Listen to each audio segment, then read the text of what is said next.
ఆది నుండి అంతం వరకు మీ తోడై నడిపించి మహిమ పొందుకొనమని కృపతో జ్ఞాపకం చేసుకోనమని యేసు ఉన్నతమైన నామమున ప్రార్థించి అడిగి వేడుకుంటున్నాము తండ్రి, ఆమేన్.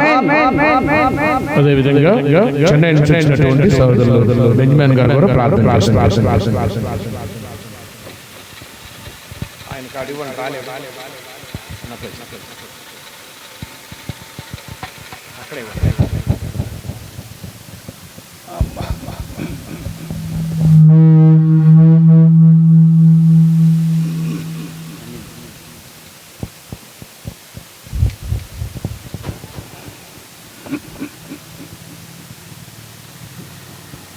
ప్రార్థన చేసుకుంటాము.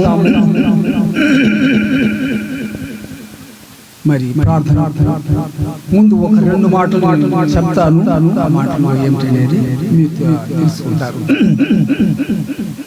ఇక్కడ మేము మరి ప్రతి సంవత్సరము నేను మెడ్రాస్లో మెడ్రాస్లో సందర్భంలో మరి ఆయా సమయాల్లో ఈ యొక్క ప్రాంతాల్లో ఉన్నటువంటి మా ప్రజలందరికీ దేవుని యొక్క సువార్త ప్రకటించాలని, ఆ విధంగా సంబంధమైనటువంటి వారందరి దగ్గర మేము ఈ రీతిగా మరి సువార్త చేసి మరి వారిని ప్రభువులోకి నడిపిస్తున్నటువంటి సందర్భంలో మరి ఇక్కడ ఈ దినం కూడా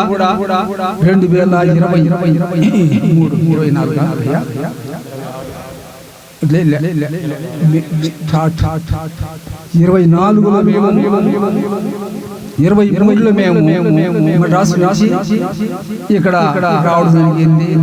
కర్ణాటక నుండి మరి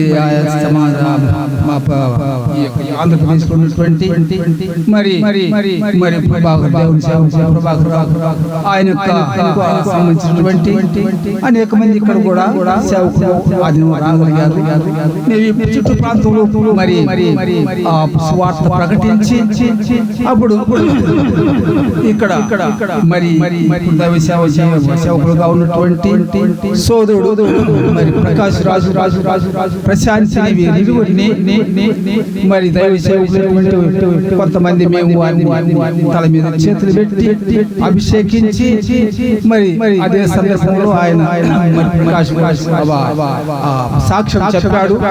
అతని యొక్క సాక్ష్యాన్ని బట్టి ఇక్కడ మరి ఏదేనటువంటి ఆ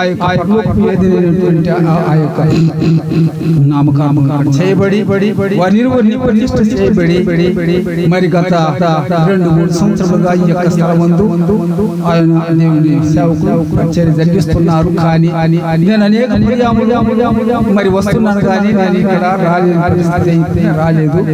అయితే ప్రతిసారి నాకు ఫోన్ చేసి తాతయ్య మీరు మమ్మల్ని మరి ఇక్కడ ప్రతిష్ఠించి అభిషేకం చేసి మమ్మల్ని సేవకులుగా ఉంచి వెళ్ళారు. మరి రావడమే లేదు. చాలా బాగా నాకు ఫోన్ చేస్తా ఉన్నాను. ఇప్పుడు కూడా సంవత్సరం కూడా రాని వల్ల పడలేదు పరిస్థితి నాకు మీటింగ్ రాలేకపోయారు. అయితే ఇప్పుడు వయసు అయిన తర్వాత నేను మరి పరిచయం ఏర్పడింది. ఇప్పుడు కూడా ఎంతో బాధతో అమ్మాయి నాకు ఫోన్ చేయడం జరిగింది.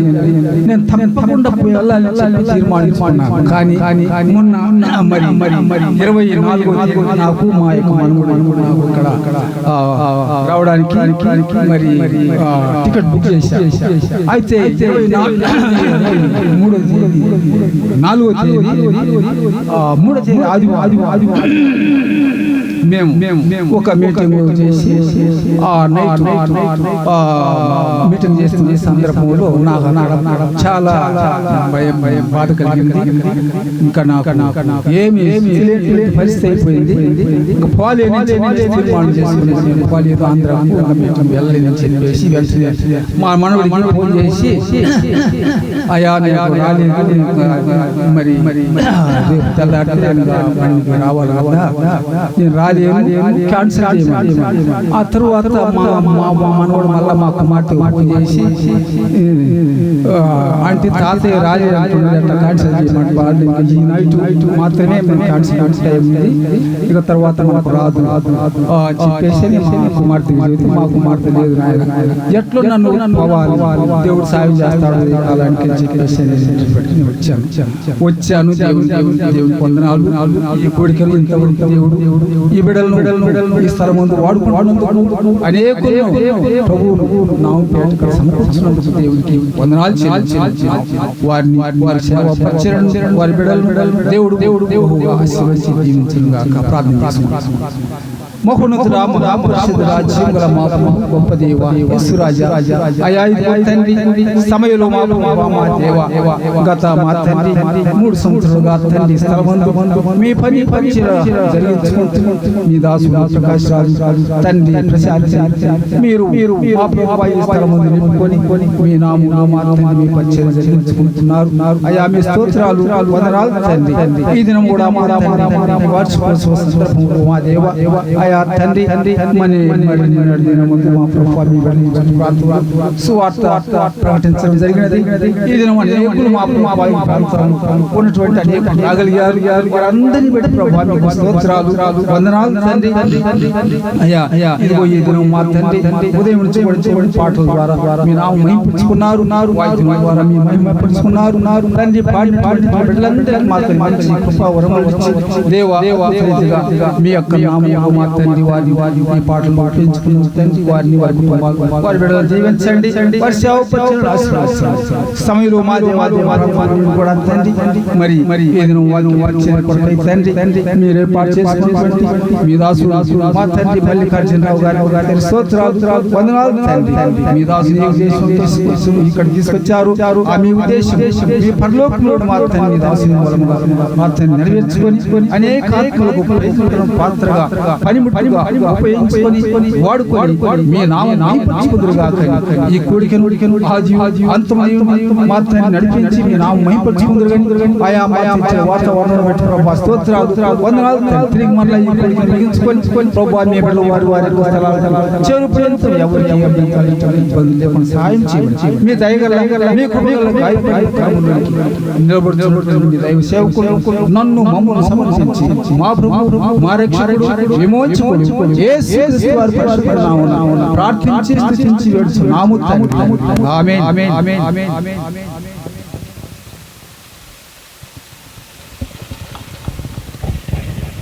Praise Lord. మంచి సమయాన్ని కొంచెము ప్రియులారా గమనించండి. ఆ ప్రాంతాల్లో ఎవరు కదలొద్దు, మాట్లాడొద్దు, అందరూ కూర్చొని కొన్ని నిమిషాలు దేవుని వాక్యాన్ని ధ్యానం చేస్తాం. మన మధ్య మరి దాదాపుగా అన్ని ప్రాంతాల్లో దేవుని పని పరిచర్య చేస్తున్నటువంటి సహోదరులు ఆ ప్రియులు మల్లికార్జునరావు అన్న మన మధ్య ఉన్నారు. ఆయన రావడం మనకు ఎంతో సంతోషం. ప్రభు పక్షాన ఆయన నుండి ఈ దినాన్ని మాట్లాడే మాట విని గ్రహించాలని మనం చేస్తున్నాం. Praise lord.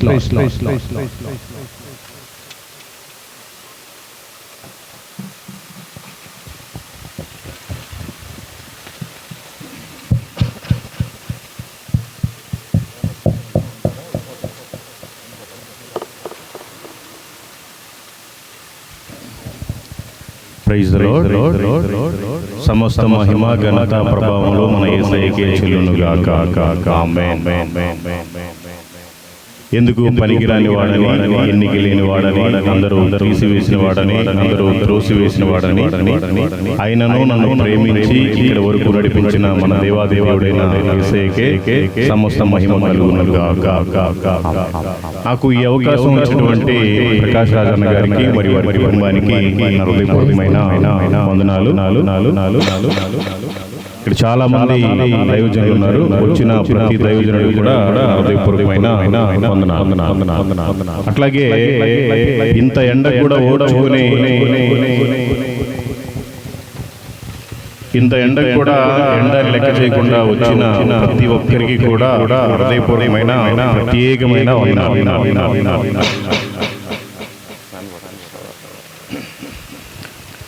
మంచిది. నేను వాక్యం చెప్పే కంటే అసలు ముందుగా నేనెవరో మీకు తెలియాలి. కాబట్టి అసలు నేనెవరో నా సాక్ష్యం 4 మాటలు చెప్పి ఆ తర్వాత నేను వాక్యంలోకి వెళ్తాను. కాబట్టి శ్రద్ధగా వినవలసినదిగా దేవుడి పేరిట మనవి. నా పేరు మల్లికార్జునరావు. నేను ఒక హిందూ కుటుంబంలో జన్మించాను. నేను 4 సార్లు అయ్యప్ప మాల వేసుకున్నాను. 18 సార్లు తిరుపతి గుడి చేసుకున్నాను. కాశీ నుంచి కన్యాకుమారి దాకా ఉండే ప్రతి హైందవ టెంపుల్కి వెళ్ళి నా మొక్కుబళ్ళని తీర్చుకున్నాను. కానీ నాకు ఎప్పుడూ శాంతి సమాధానం లేదు. నేను ఒక భయంకరమైన త్రాగుపోతుని, నేను ఒక భయంకరమైన తిరుగుపోతుని, నేను ఒక భయంకరమైన దొంగని. సో నాది ఎక్కడో కాదు, పక్కనే ప్రకాశం జిల్లాలోనే ఒక ప్రాంతం. అది నేను చిన్నప్పటి నుంచి కూడా నేను చాలా ర్యాష్గా ఉండేవాడిని. మా అమ్మ మా నాన్న స్కూల్కి వెళ్ళమంటే వాళ్ళు వచ్చినంతసేపు వెళ్ళేవాడిని, తర్వాత మళ్ళీ రివర్స్ అయిపోయేవాడిని, రాళ్ళు తీసుకుని కొట్టేవాడిని.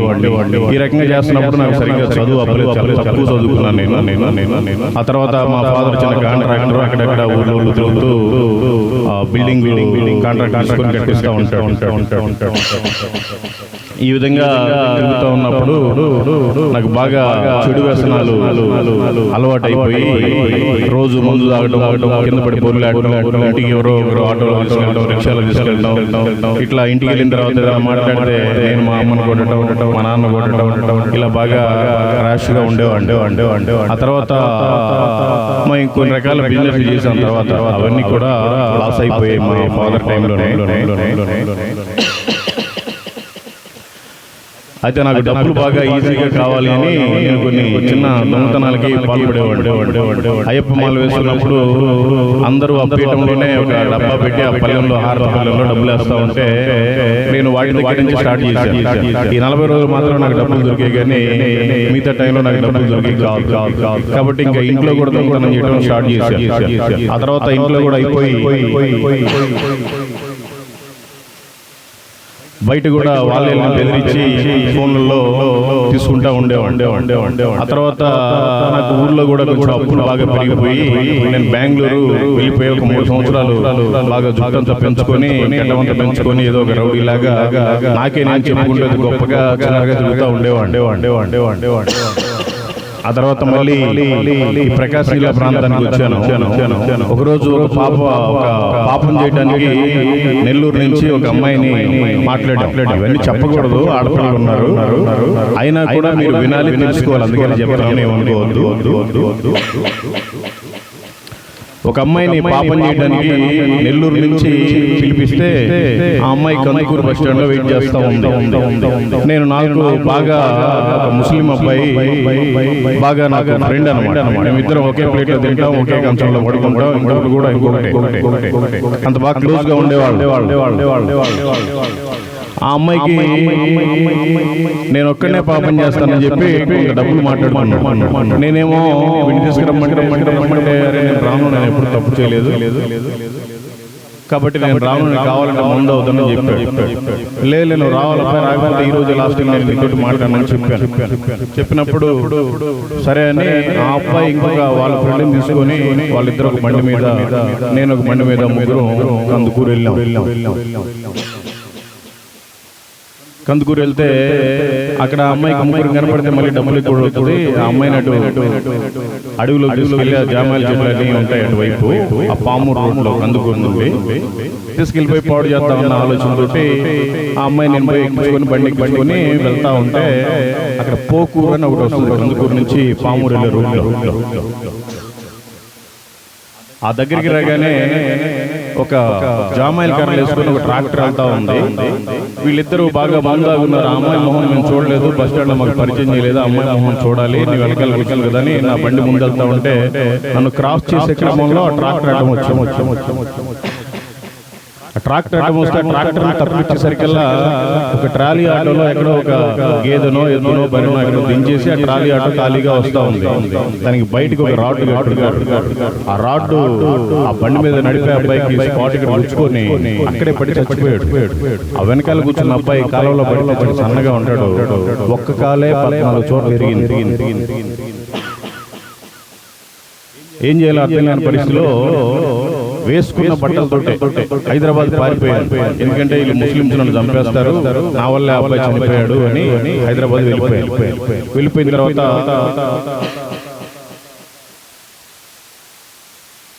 ఏం చేయాలి అర్థం కాక ప్లాట్ఫామ్ మీద దాదాపు 18 రోజులు ఉన్నాను. నా దగ్గర డబ్బులు లేవు, కానీ ఇంకా ఏదో ఒకటి చేయాలి, ఇంకా మళ్ళీ ఇంటి దగ్గర ఏదో అనుకుంటారు. ఇంట్లో వాళ్ళకంతా మ్యాటర్ చెప్పేసి వెళ్ళిపోయిన వేసుకుని బట్టలు కొంతమంది చెప్పారు, సినిమా ఫీల్డ్ లో రోజు భోజనం పెడతారు, నీకు ఎంతో కొంత డబ్బులు ఇస్తారు, వెళ్ళిపోమంటే పొద్దున్నే 5 గంటలకల్లా బయలుదేరి అక్కడికి వెళ్ళిపోతే ఎవరైతే నచ్చుతారో వాళ్ళని తీసుకుని వెళ్ళిపోతారు. షూటింగ్ భోజనం పెడతారు, రోజు 150 రూపాయలు డబ్బులు ఇస్తారు. సరే ఇదే సరిపోతుంది, నాకు తాగడానికి కూడా సరిపోవట్లేదు, తినడానికి కూడా సరిపోవట్లేదని నేను మళ్ళీ కొత్తగా ఆలోచించి డబ్బులు సంపాదించాలని మైండ్లో ఫిట్ చేసుకున్నాను. అయితే మేము చిన్నప్పుడు నేరాలు ఘోరాలు ప్రోగ్రామ్ వచ్చేది ఈటీవీ, మరి ఇప్పుడు వస్తా రావట్లేదు నాకు తెలియదు. దాంట్లో చూసి ఇలా నేను ఎందుకు చేయకూడదు అని నేను ఒక కసి పెంచుకొని ఏమైనా డబ్బులు సంపాదించాలని ఒక లిస్ట్ అంతా రెడీ చేసుకున్నాను. నా నంబరు సపోజ్ లాస్ట్లో 2 సున్నాలు ఒకటైతే 2 సున్నాలు 2 2 సున్నాలు 3 2 సున్నాలు 4 ఇట్లా అందరికీ ఫోన్లు చేస్తూ ఉండేవాడు. ఎవరైతే అమ్మాయిలు మాట్లాడతారో వాళ్ళతోటి మంచిగా మాట్లాడి వాళ్ళతో తప్పు చేసేవాడు. ఎవరైతే వీళ్ళలో డాక్టర్స్ తగులుతారో వాళ్ళ పేర్లని సపరేట్గా రాసుకునేవాడు.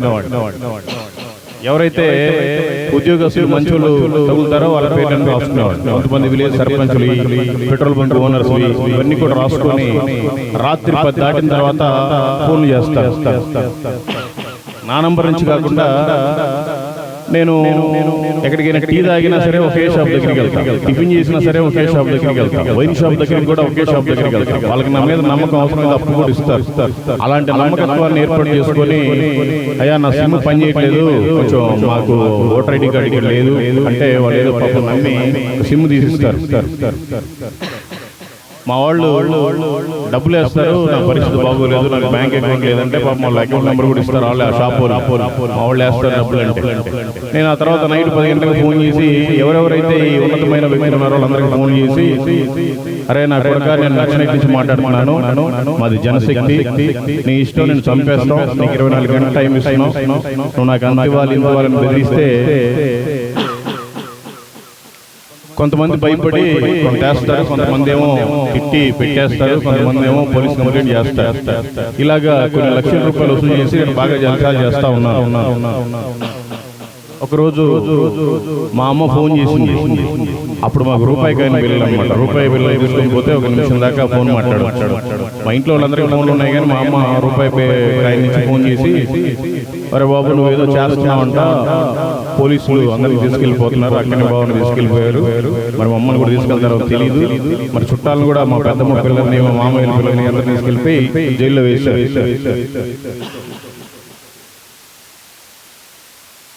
అప్పుడు ఒంగోలుకి ఎస్పీ నవీన్ చందన్ ఉండేవాడు.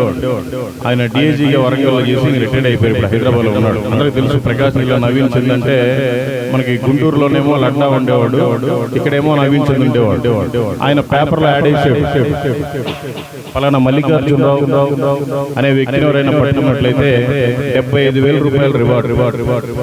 ఈ విషయం చూసుకొని మా అమ్మ ఫోన్ చేసిన తర్వాత కన్ఫర్మ్ చేసుకొని, మా అమ్మ ఇంకా చచ్చిపో, నీ వల్ల మాకు చిన్నప్పటి నుంచి ఎటువంటి ఉపయోగం లేదు, కనీసం ఇప్పుడు మమ్మల్ని వెళ్ళిపోతే మేమంటే ఏదో చేస్తాం, కానీ మా ముందే నేను కొడతా ఉంటాను, మేము పక్కలేము, అందుకని ఏదో ఒకటి చేసి చచ్చిపోమని చెప్పేసి ఫోన్ పెట్టేసి ఏడ్చుకుంటా. నాకేం అర్థం కాక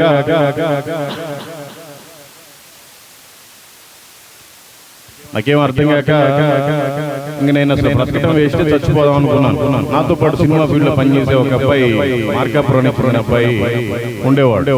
అంటే అబ్బాయికి అంతా చెప్పా, చనిపోదాం అనుకున్నాను బ్రదరు, ఇది పరిస్థితి, నేను ఒక త్రాగుపోతుని, వ్యభిచారిని, నేను చేసిన పాపాలని ఇట్లా ఉన్నాయి, నేను తీసుకుందేమో కొన్ని లక్షలు అయితే ఎస్పీ గారు ఏమో 3 కోట్ల రూపాయలు చీట్ చేశాడు, అబ్బాయిని పట్టుకుని 75,000 రూపాయలు పేపర్లో వేశారు, కాబట్టి మా అడ్రస్ పలానా, నా డెడ్ బాడీ నాకు చేర్చు, నేను ఈ విధంగా చచ్చిపోతాను అబ్బాయికి చెప్తే అబ్బాయి అన్నాడు, పిచ్చోడా నువ్వు చచ్చిపోతే నరకానికి వెళ్ళిపోతావు, నిన్ను కాపాడేవాడు ఎవడో లేడు, కావాలంటే జైల్లో ఉండొచ్చు కొన్ని రోజుల తర్వాత బయలు వస్తుంది, చచ్చిపోతే నరకం తప్ప నీకు గత్యంతరం లేదు. మా దేవుడు మంచి దేవుడు. యేసు ప్రభు గురించి చెప్తాను, మా పాస్ గారి దగ్గరికి తీసుకెళ్ళి ప్రార్థన చేపిస్తాను రమ్మని చెప్పి తీసుకెళ్ళాడు. హైదరాబాద్ లో అమీర్పేట ప్రాంతంలో ఎల్లారెడ్డి కూడా ఒకటి ఉంటుంది, అక్కడ లా కాలేజ్ ఉంటుంది, దాని పక్కనే ఒక చర్చ్ ఉంటుంది. అది హెబ్రోనో బ్రదరనో మరి నాకు ఐడియా లేదు.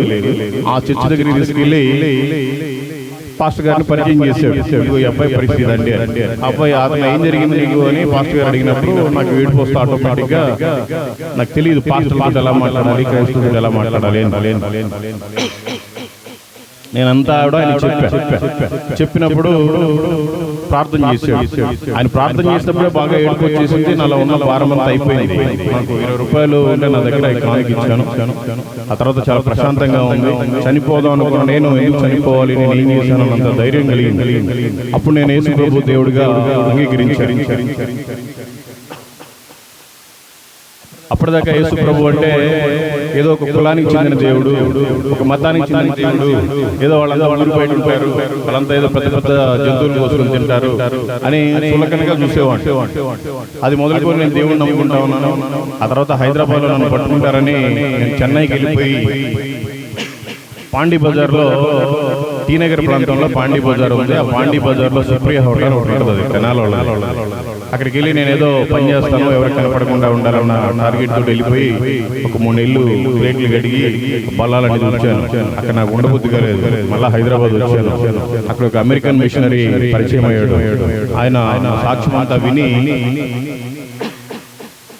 2.5 సంవత్సరాలు ఆయన దగ్గర పెట్టుకొని 4 సార్లు బైబిల్ చదివించాడు. ఆ తర్వాత నేను ఇంక చర్చిలో ఉంటాను, నాకు నచ్చట్లేదు, ఎందుకంటే విశ్వాసులు వేసే కానుకలతోటి నాకు ఎంత అన్నం పెడుతున్నాడు, నాకు అదంతా కూడా విశ్వాసులు రక్తం నాకు, నేనంటూ ఏదైనా పని చేసుకుని బ్రతకాలి అని మా పాస్టర్ గారికి నేను బయటికి వెళ్ళిపోతానని చెప్పాను. చెప్తే బయటికి వెళ్ళిపోతే ఎట్లా, నీకు దేవుని పిలుపు ఉంది, నువ్వు ఇక్కడే ఉండాలి, నువ్వు దేవుని పని చేయాలని చెప్పాడు ఆయన. ఈయన అమెరికా నన్ను ఏదో మోసం చేసేలాగున్నాడు, నేను వాళ్ళ దేశం తీసుకెళ్ళిపోతాడేమో, నాకు వద్దు అసలు ఈ దేవుడు ఏమొద్దులని నేను బయటికి వెళ్ళిపోదామని డిసైడ్ అయిపోయి బలవంతంగా నేను బయటికి వెళ్ళిపోయాను. బయటికి వెళ్ళిపోయిన తర్వాత ఫస్ట్ డాన్స్ ఇన్స్టిట్యూట్ పెట్టాను. CMR dance and acting institute అని కుకట్పల్లి ప్రాంతంలో పెట్టాను. అది పెడితే అది ఒక రకమైన చీటింగ్. ఆంధ్రజ్యోతి పేపర్లు యాడ్ అయిపిస్తాం. అందమైన అమ్మాయిలు కావాలి, టాలెంట్ కలిగిన అబ్బాయిలు కావాలి, మీకు సినిమాల్లో సీరియల్స్ లో మేము అవకాశాలు కల్పిస్తాం, మీకు ట్రైనింగ్ ఇస్తాం.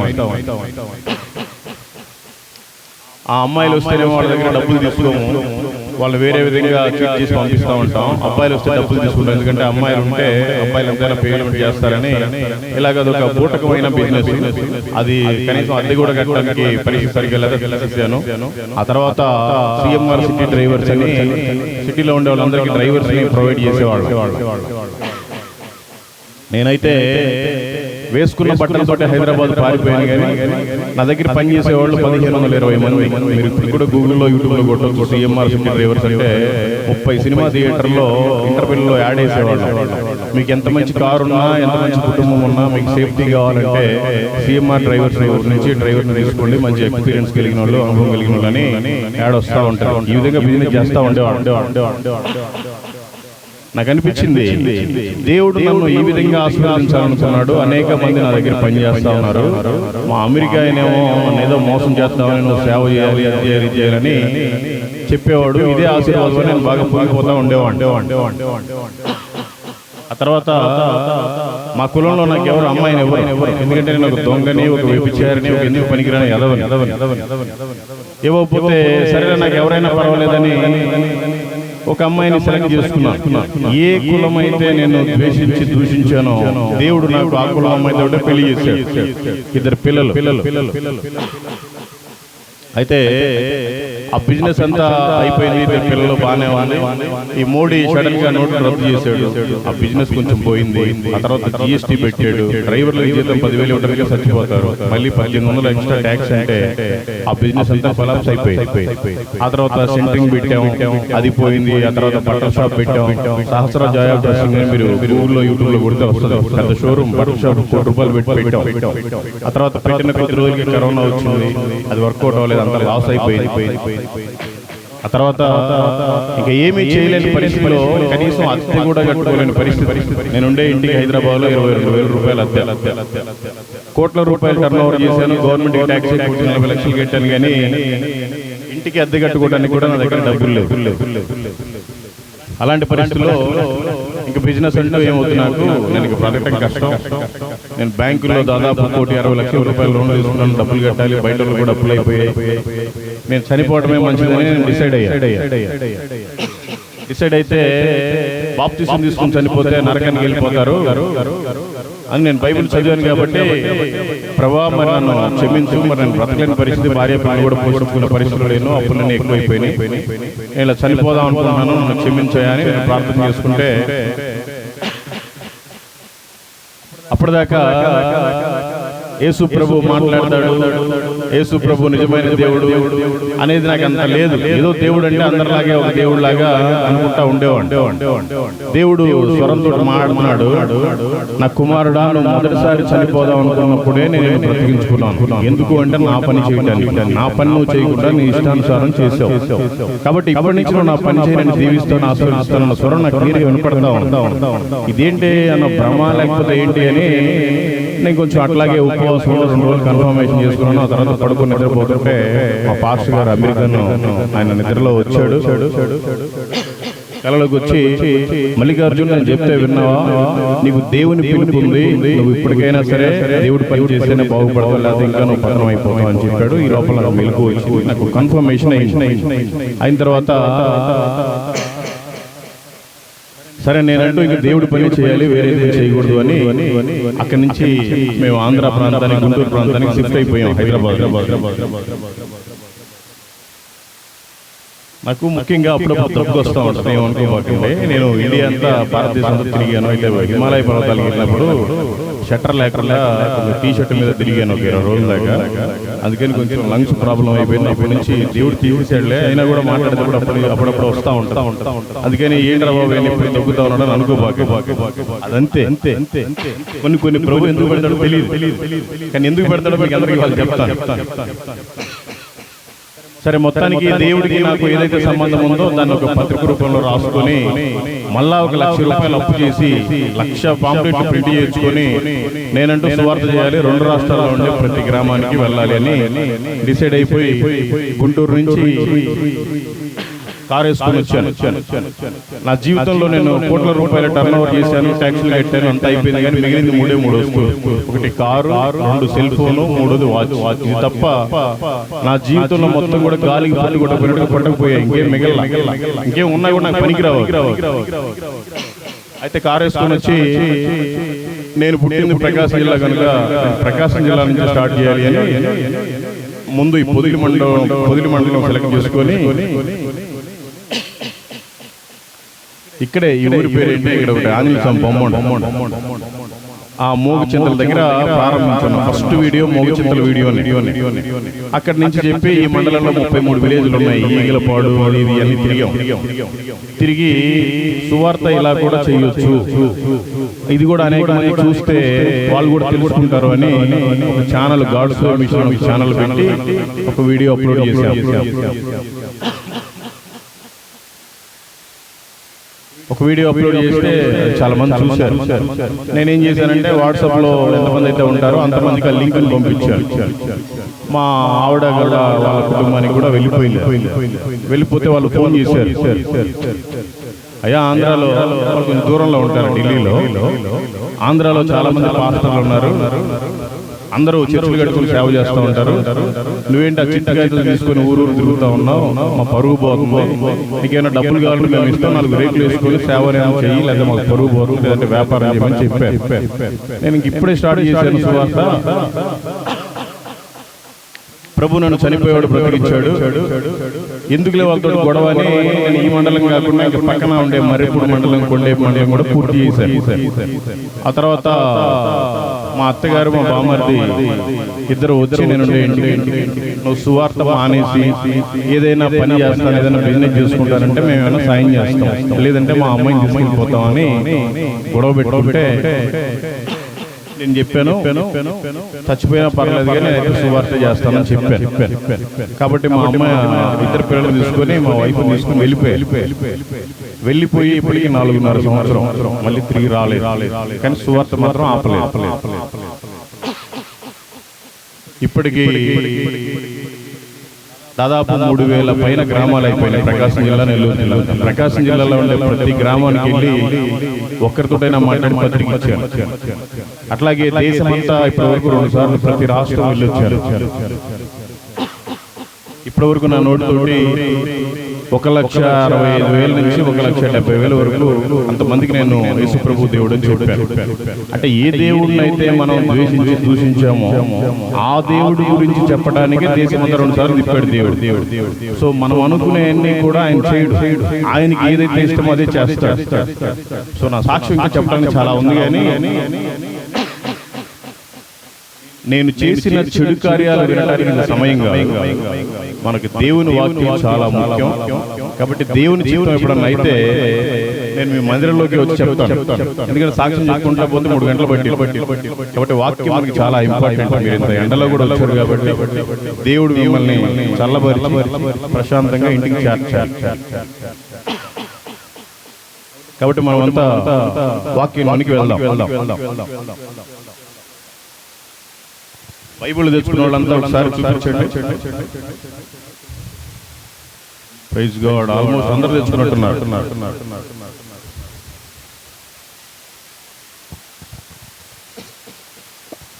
ఇంకొక విషయం ఏంటంటే నేను ఎంత దూరం నుంచి అయితే ఇక్కడికి వచ్చాను. ఈ మీటింగ్ ముందు నేను కేరళలో సువార్త మార్గం వచ్చాను. యాక్చువల్లీ నాకు 7వ తేదీ అని గుర్తుంది. 5వ తేదీ అనేది సడన్ గా గుర్తొచ్చి బయలుదేరి వచ్చాం. ఎంత దూరం నుంచి ఇక్కడికి వచ్చినా నా కారులో నా పెట్రోల్ నేనే పోసుకొని వచ్చాను. వాటర్ బాటిల్ కూడా 20 రూపాయలు పెట్టుకొని నాకు వద్దని చెప్పి నా బాటిల్ నేనే తెచ్చుకున్నాను. ఇక్కడికి వచ్చినందుకు 1 రూపాయి కానుక ఇచ్చిన నజరేయుడైన యేసు నామములో నేను తీసుకోను. ఎందుకు తీసుకోను? నేను చావు బ్రతుకుల మధ్యలో ఉచితంగా ఆయన రక్షణ తెలుసుకున్నాను. నేను కూడా ఉచితంగానే నాకు కలిగింది ప్రకటించి వెళ్ళిపోతాను. అందుకనే తీసుకోను. నేనేం ఉన్నాయి కాదు, నాకేం గర్వం అని కాదు. కాబట్టి డబ్బులు తీసుకుని కనుక నాకు మొహమాటం ఉండటం. నేను పచ్చిగా మాట్లాడేసి వెళ్ళిపోతాను. మీరు అందరూ తిట్టుకోండి, అందరు కలిసి కొట్టండి. మీరు పాస్టర్లు అవ్వండి, సంఘ కాపర్లు అవ్వండి, పెద్ద మనుషులు అవ్వండి, హెబ్రోనులు అవ్వండి, బ్రదర్నులు అవ్వండి, పెంతెకోస్తోళ్ళు అవ్వండి, బాప్టిస్టులు అవ్వండి, లూథరన్లు అవ్వండి. నాకు అనవసరం. వాక్యం ఏదైతే ఉందో అది మాత్రమే చెప్పేసి వెళ్ళిపోతాను. వాక్యము తప్ప ఒక్క పిటకథ కూడా చెప్పండి. అన్ని వాక్యాలే చెప్తాను. దాంట్లో ఎక్కువ యేసు ప్రభు వారు చెప్పి చెప్తాను. కాబట్టి అందరూ శ్రద్ధగా వినండి, మంచిగా ఉంటుంది. యోహాను సువార్త 1వ అధ్యాయము 1వ వచనం. నేను చదువుతాను, మీకు శ్రమ కూడా శ్రద్ధగా వినండి. ఆదియందు వాక్యం ఉండెను, వాక్యము దేవుని యొద్ద ఉండెను, వాక్యము దేవుడై ఉండెను. అర్థమైంది కదండి? మనకెవరు దేవుడు? వాక్యమే దేవుడు. మరి వాక్యాన్ని ఇప్పటి వరకు నేను పూర్తిగా చదివాను. ఒకసారి బైబిల్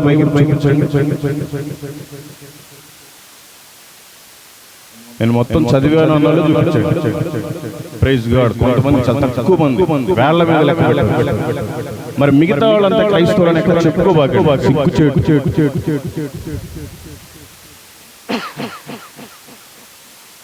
ఎందుకంటే మీ వల్ల ఎటువంటి ఉపయోగం లేదు. దేవుడు మీరంతా నామకార్థులు, వేషధారణలో ఉన్నారు. క్రైస్తవులకు పేరు పెట్టుకోరు. చదువు రాకపోతే పక్కన పెట్టేసేయండి. చదువు వచ్చిన వాళ్ళు ఏం చదివారు? మీరంతా చర్చ్ కిందకి వస్తున్నారు. బైబిల్ చదువుకుంటే వాక్యం ఏం చెప్తుందో మొత్తం దీంట్లో ఉంది. మనిషి ఎందుకు పుట్టాడో దీంట్లో ఉంది. మనిషి ఎలా బ్రతకాలో దీంట్లో ఉంది. మనిషి ఎప్పుడు చనిపోతాడో దీంట్లో ఉంది. చనిపోయిన తర్వాత ఏం జరుగుతుందో దీంట్లో ఉంది. మరి ఇదే చదవకుండా మీరంతా ఈ మీటింగ్, మీరంతా అసలు క్రైస్తవులుగా ఎదుర్కొంటున్నారు అంటే దేవునికి వ్యతిరేకంగా ఉంటున్నారు. దేవుడే ఈ వాక్యం మీకు తెలుసు, వాక్యాన్ని ఇప్పుడు చదవలేదు. అందుకని మీరు ఎక్కడ క్రైస్తవులు చెప్పుకోబాకండి. నామకార్థ క్రైస్తవులు చెప్పుకోండి. అది కొంచెం అందంగా ఉంటుంది.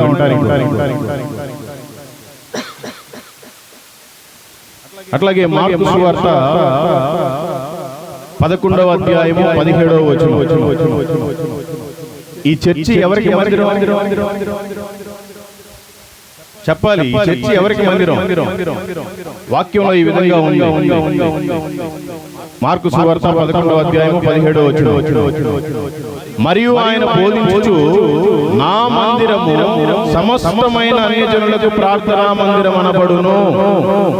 మీలో అన్యజనులు ఎవరుంటే ఒకసారి చేయొద్దండి, నాకు యేసు ప్రభు తెలియదు, నేను ఈ రోజే వచ్చాను అన్నోళ్ళు ఎవరుంటే ఒకసారి చూసి ఒక్కరు లేరు. ఈ మందిరము సమస్త అన్ని జనులకు ప్రార్థనా మందిరం. మరి మీరంతా ఏం చేయడానికి వచ్చారు? కనీసం వస్తా ఒక్క అన్ని జనులన్నా తీసుకొని రావాలి కదా. అంటే మీరు ఇంకా వేషధారణలోనే ఉన్నారు.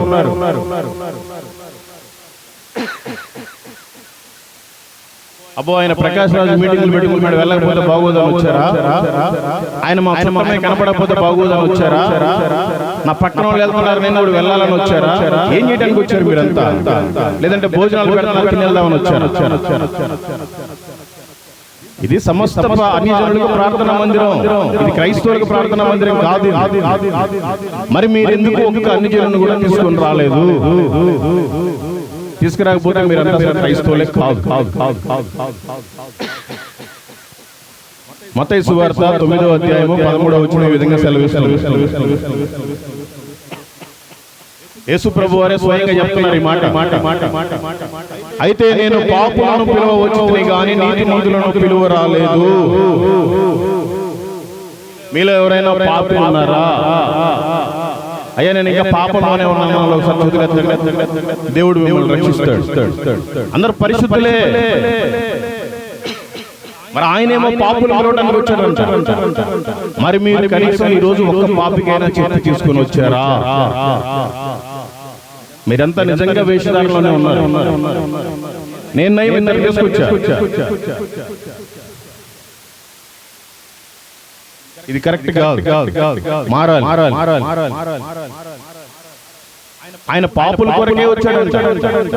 మరి మీరేమో ఒక్క పాపం కూడా తీసుకొని రాలేదు. ఒక పాపం చేసిన వ్యక్తిని కూడా, లోకంలో ఉండే వ్యక్తిని కూడా.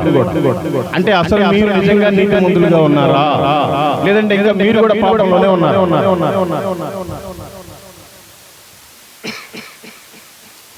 మొదటి కొరింథీయులకు రాసిన పత్రిక 3వ అధ్యాయము 16-17 వచనాలు. మీరు దేవుని ఆలయమై ఉన్నారనియు దేవుని ఆత్మ మీలో నివసించుచున్నాడనియు మీరు ఎరుగరా?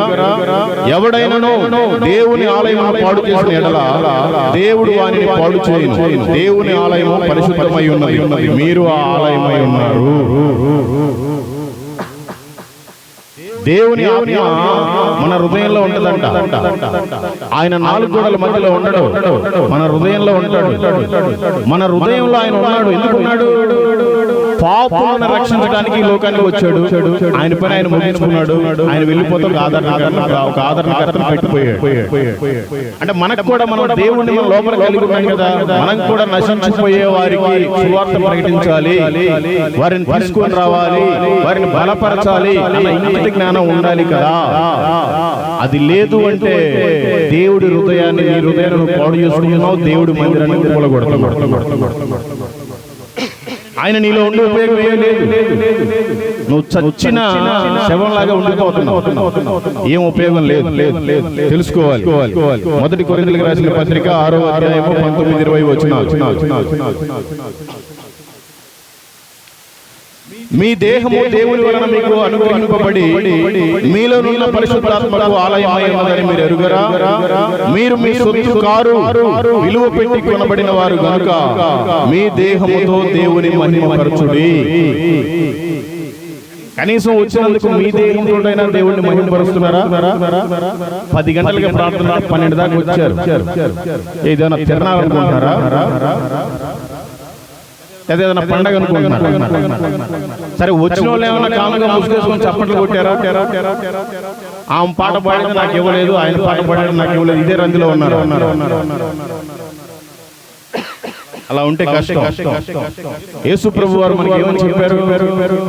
మార్కు సువార్త 16వ అధ్యాయము 15వ వచనం. మరియు మీరు సర్వలోకములకు వెళ్ళి సర్వ సృష్టికి సువార్తను ప్రకటించుడి.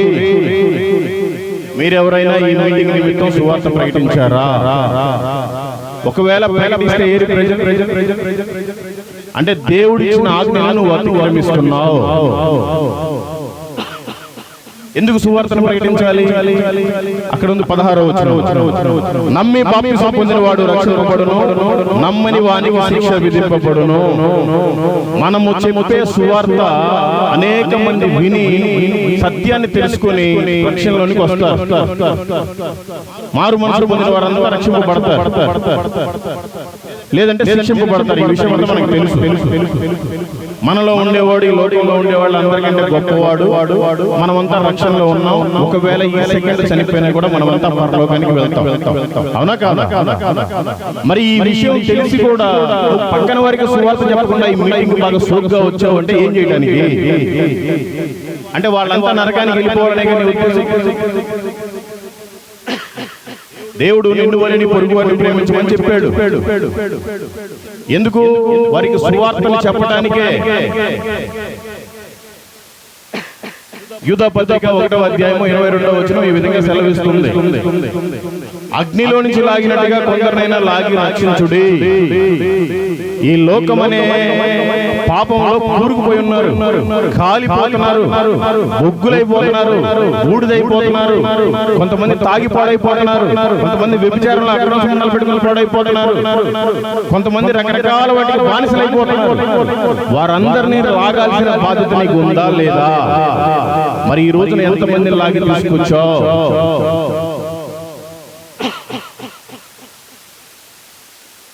ఇలా నామకార్థంగా ఉంటే కష్టం. కనీసం వాళ్ళు కాదు, మీరైనా నమ్మి బాప్తిసం పొందారా? నేను బాప్తిసం పొందాను ప్రైజ్ గాడ్. ఇంకా సగం మంది ఎత్తట్లేదు. అంటే మీకు నరకం అంటేనే ఇష్టమేమో. టెంట్ కిందనే ఇట్లుంది, తీసేస్తే అసలు రంగం బయటపడుతుంది. అది ఇంకా దారుణం. బాప్తిసం పొందిన వాళ్ళ గురించి మాట్లాడు. బాప్తిసం పొందిన వాళ్ళంతా ఏం చేయాలి? మీ చర్చిలో వారం వారమో నెల నెలలో ఎప్పుడో బల్లా ఇస్తున్నారా మీకు? నేను బల్లాన్ని తీసుకుంటున్నాను వాళ్ళంతా ఒకసారి చూపెట్టండి. Praise God. బల్లా తీసుకోవడం అంటే ఏంటి?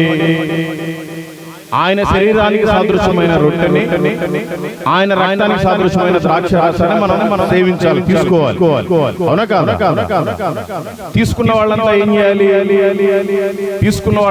చేయాలి? ఇక్కడ ఉంది.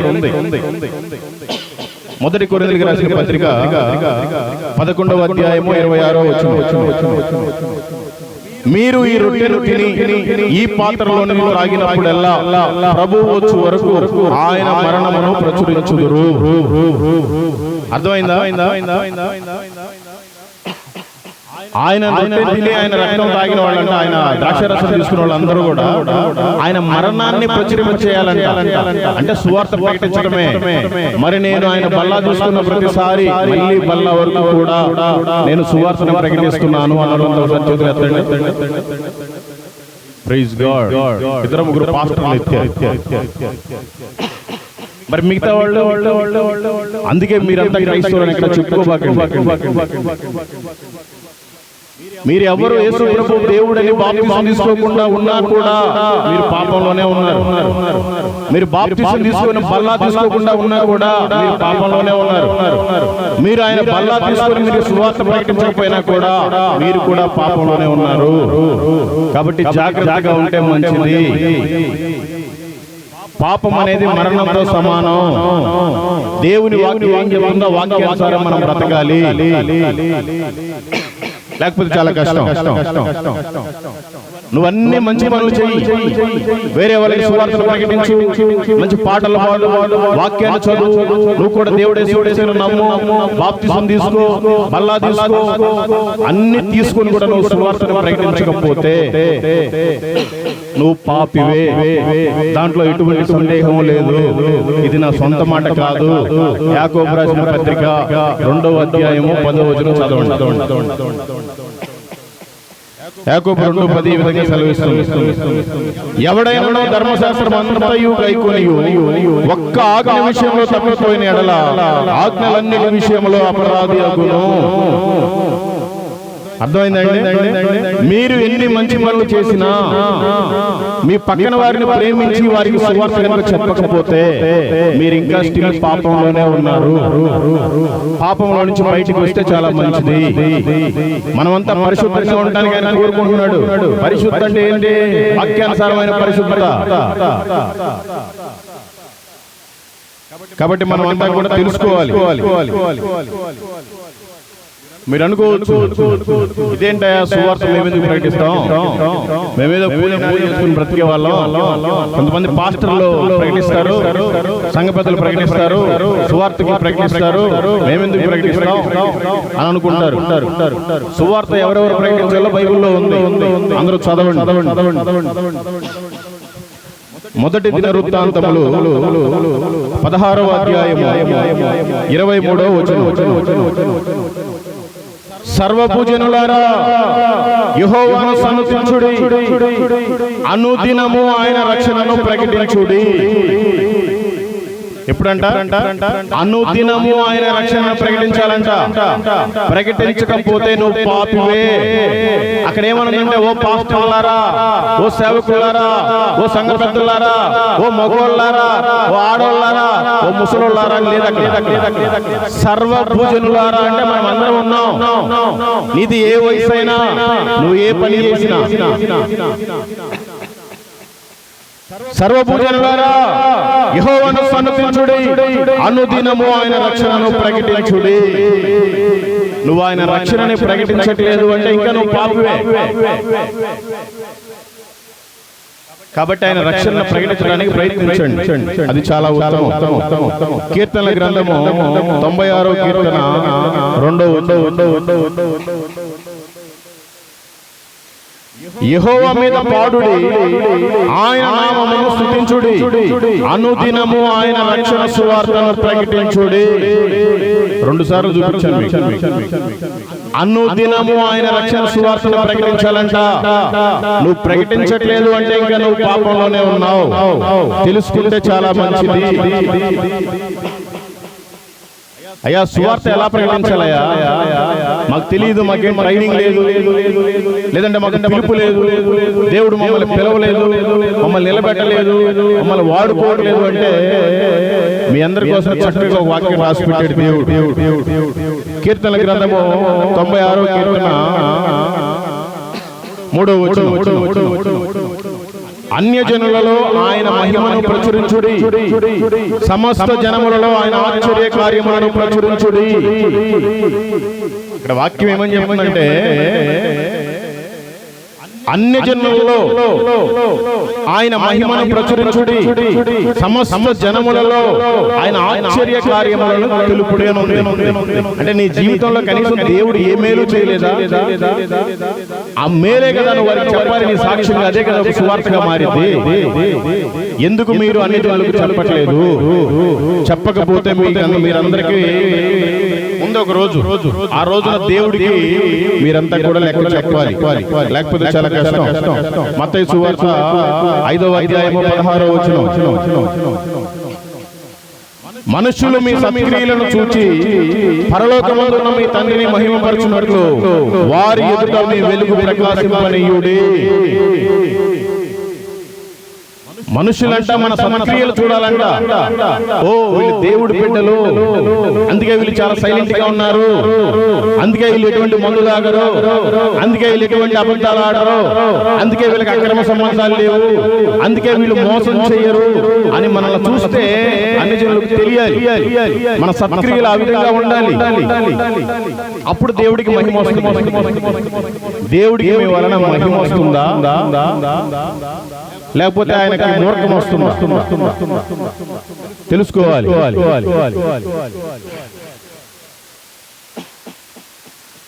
మనం ఈ లోకానికి ఏమై ఉన్నాం, అసలు ఎందుకున్నాం, మనం ఎలా ఉండాలి? వాక్యం ఈ విధంగా సెలవిస్తుంది. మత్తయి సువార్త 5వ అధ్యాయము 13వ వచనం. మీరు లోకమునకు ఉప్పై ఉన్నారు. ఉప్పు నిస్సారమైతే అది దేని వలన సారము పొందును? అది బయట పారవేయబడి మనుషుల చేత త్రొక్కబడుటకే గాని మరి దేనికి పనికి రాదు. మీరు ఈ లోకానికి ఉప్పై ఉన్నారని వాక్యం సెలవిస్తుంది. అవునా కాదా? మరెందుకు మీరంతా సప్పగా ఉన్నారు? మీలో ఉప్పు లేదా? ఆయన జీవం లేదా? చచ్చిపోయిందా? మీరు కూడా చచ్చినట్టుగానే ఉన్నారా ఆత్మీయతలో? దేవుడు మిమ్మల్ని లోకానికి ఉప్పుగా ఉండమని చెప్పాడు. మీరెందుకు సప్పగా వచ్చారు ఇక్కడికి? మార్చుకోవాలి పద్ధతులు. చిన్నప్పుడు నుంచి వింటానే ఉంటారు వాక్యాలు. ఏం చేయడానికి? అబ్బో మా మందిరంలో చాలా క్రమాలు, చాలా పద్ధతులు. ఏది మరి పద్ధతి?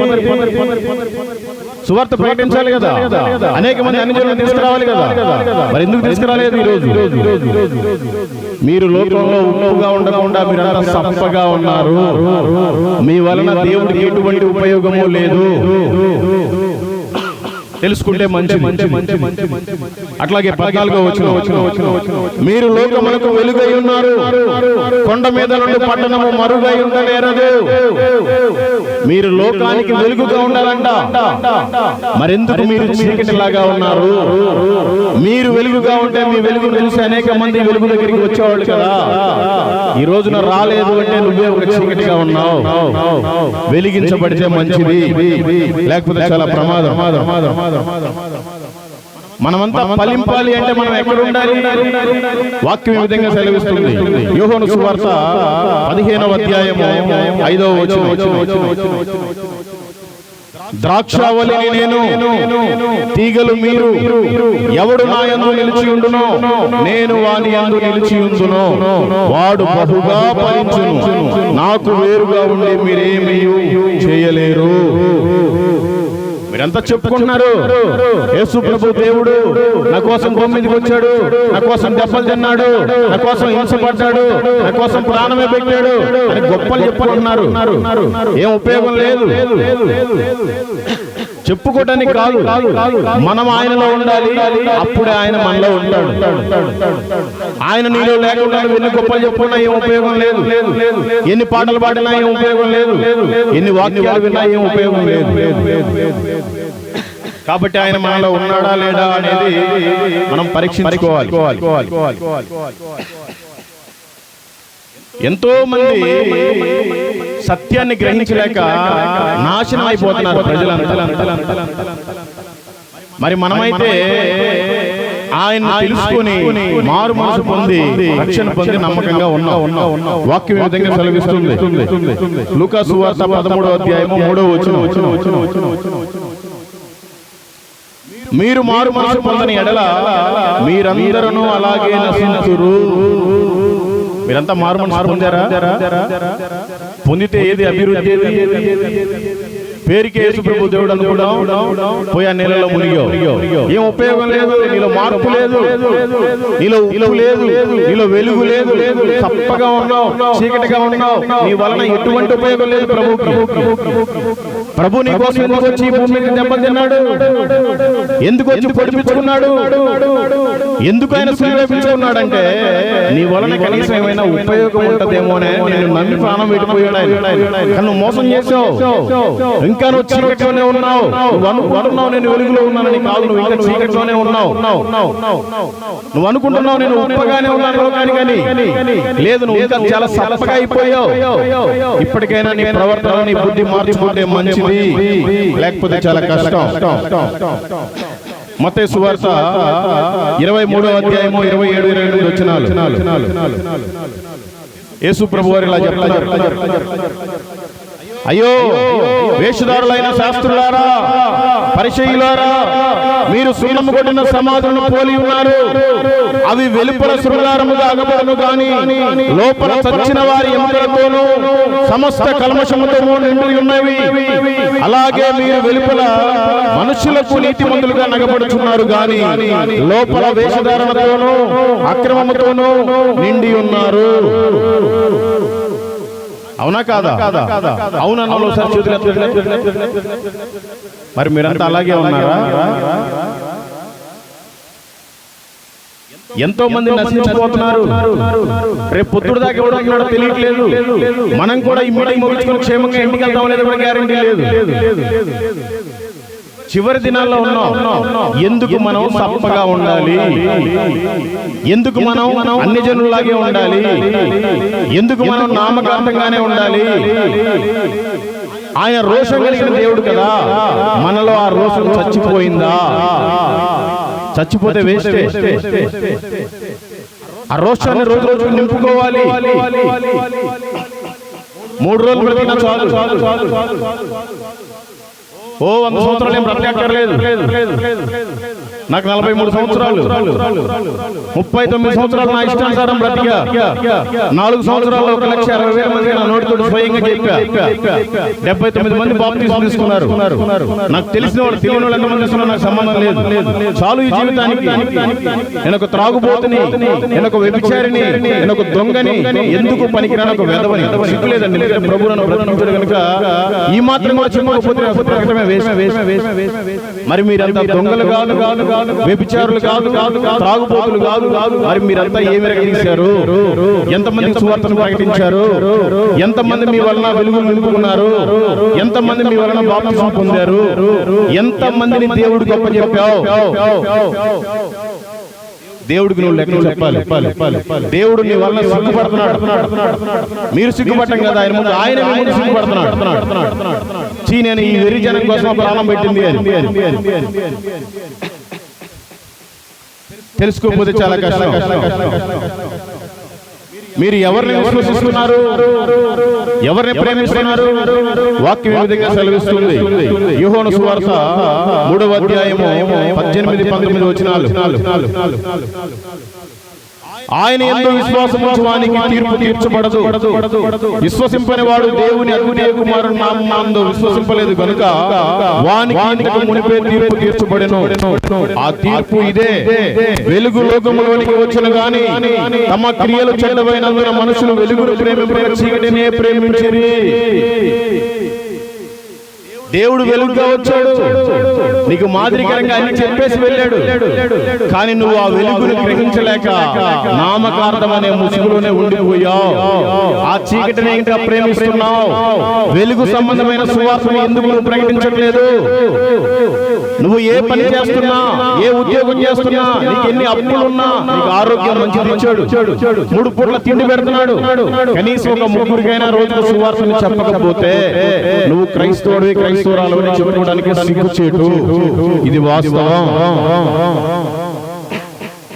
నీ సుఖాన్ని నువ్వు కోరుకుంటున్నావు. నువ్వు నిత్య జీవాన్ని ఎందుకు కోరుకోవట్లేదు? నిత్య జీవాన్ని మరిచిపోయావా? వాక్యం ఏ విధంగా సెలవిస్తుంది? మత్తయి సువార్త 7వ అధ్యాయము 13-14 వచనాలు. ఇరుకు ద్వారమున ప్రవేశముడి, నాశనమునకు పోవు ద్వారము వెడల్పును, ఆ దారి విశాలమునై ఉన్నది, దాని ద్వారా ప్రవేశించు వారు అనేకులు. జీవమునకు పోవు ద్వారము ఇరుకును, ఆ దారి సంకుచితమునై ఉన్నది గాని దాని కనుగొని వారు కొందరే. మన మార్గం అంట ఇరుకు మార్గం అంట. నువ్వు దాన్ని మరిచిపోయావు. విశాలమైన ఈ ప్రపంచంలో ఎంతో మంది బ్రతుకుతున్నారు. నేను కూడా బ్రతకాలను విర్రవీగుతున్నావు. ఎంతో మంది నశించిపోతున్నారు. మనం మాత్రం ఆయన కృపలో భద్రంగా ఉన్నాం. మరి అనేక మందిని మనం ఈ భద్రతలోనికి తీసుకొని రావాలి కదా. తీసుకొని రాలేకపోతున్నాం అంటే మనం అంతా దేవునికి వ్యతిరేకంగానే ఉన్నాం.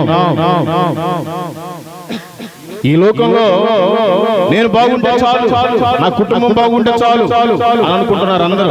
వాక్యం ఈ విధంగా సెలవిస్తుంది. మార్కు సువార్త 8వ అధ్యాయము 35-36 వచనాలు. తన ప్రాణమును రక్షించుకొనుకుని వారు దాన్ని పోగొట్టుకొనును. నా నిమిత్తము, సువార్త నిమిత్తమును తన ప్రాణమును పోగొట్టుకుని వాడు దాన్ని రక్షించుకొనును. ఒకడు సర్వలోకమును సంపాదించుకొని తన ప్రాణమును పోగొట్టుకొనుట వానికి ఏమి ప్రయోజనము? నీకు దేవుడు ఎన్నో మేలు చేశాడు. ఎవరికి లేని నీకు ఇచ్చాడు.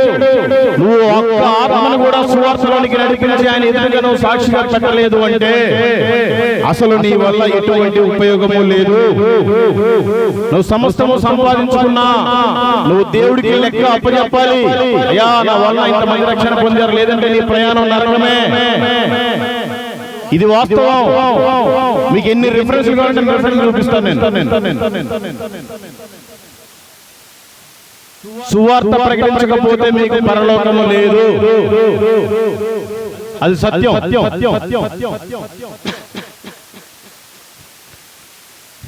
లూకా సువార్త 12వ అధ్యాయము 15వ వచనం. మరియు ఆయన వారితో, మీరు ఏ విధమైన లోపమునకు ఎడమియక జాగ్రత్త పడుడి.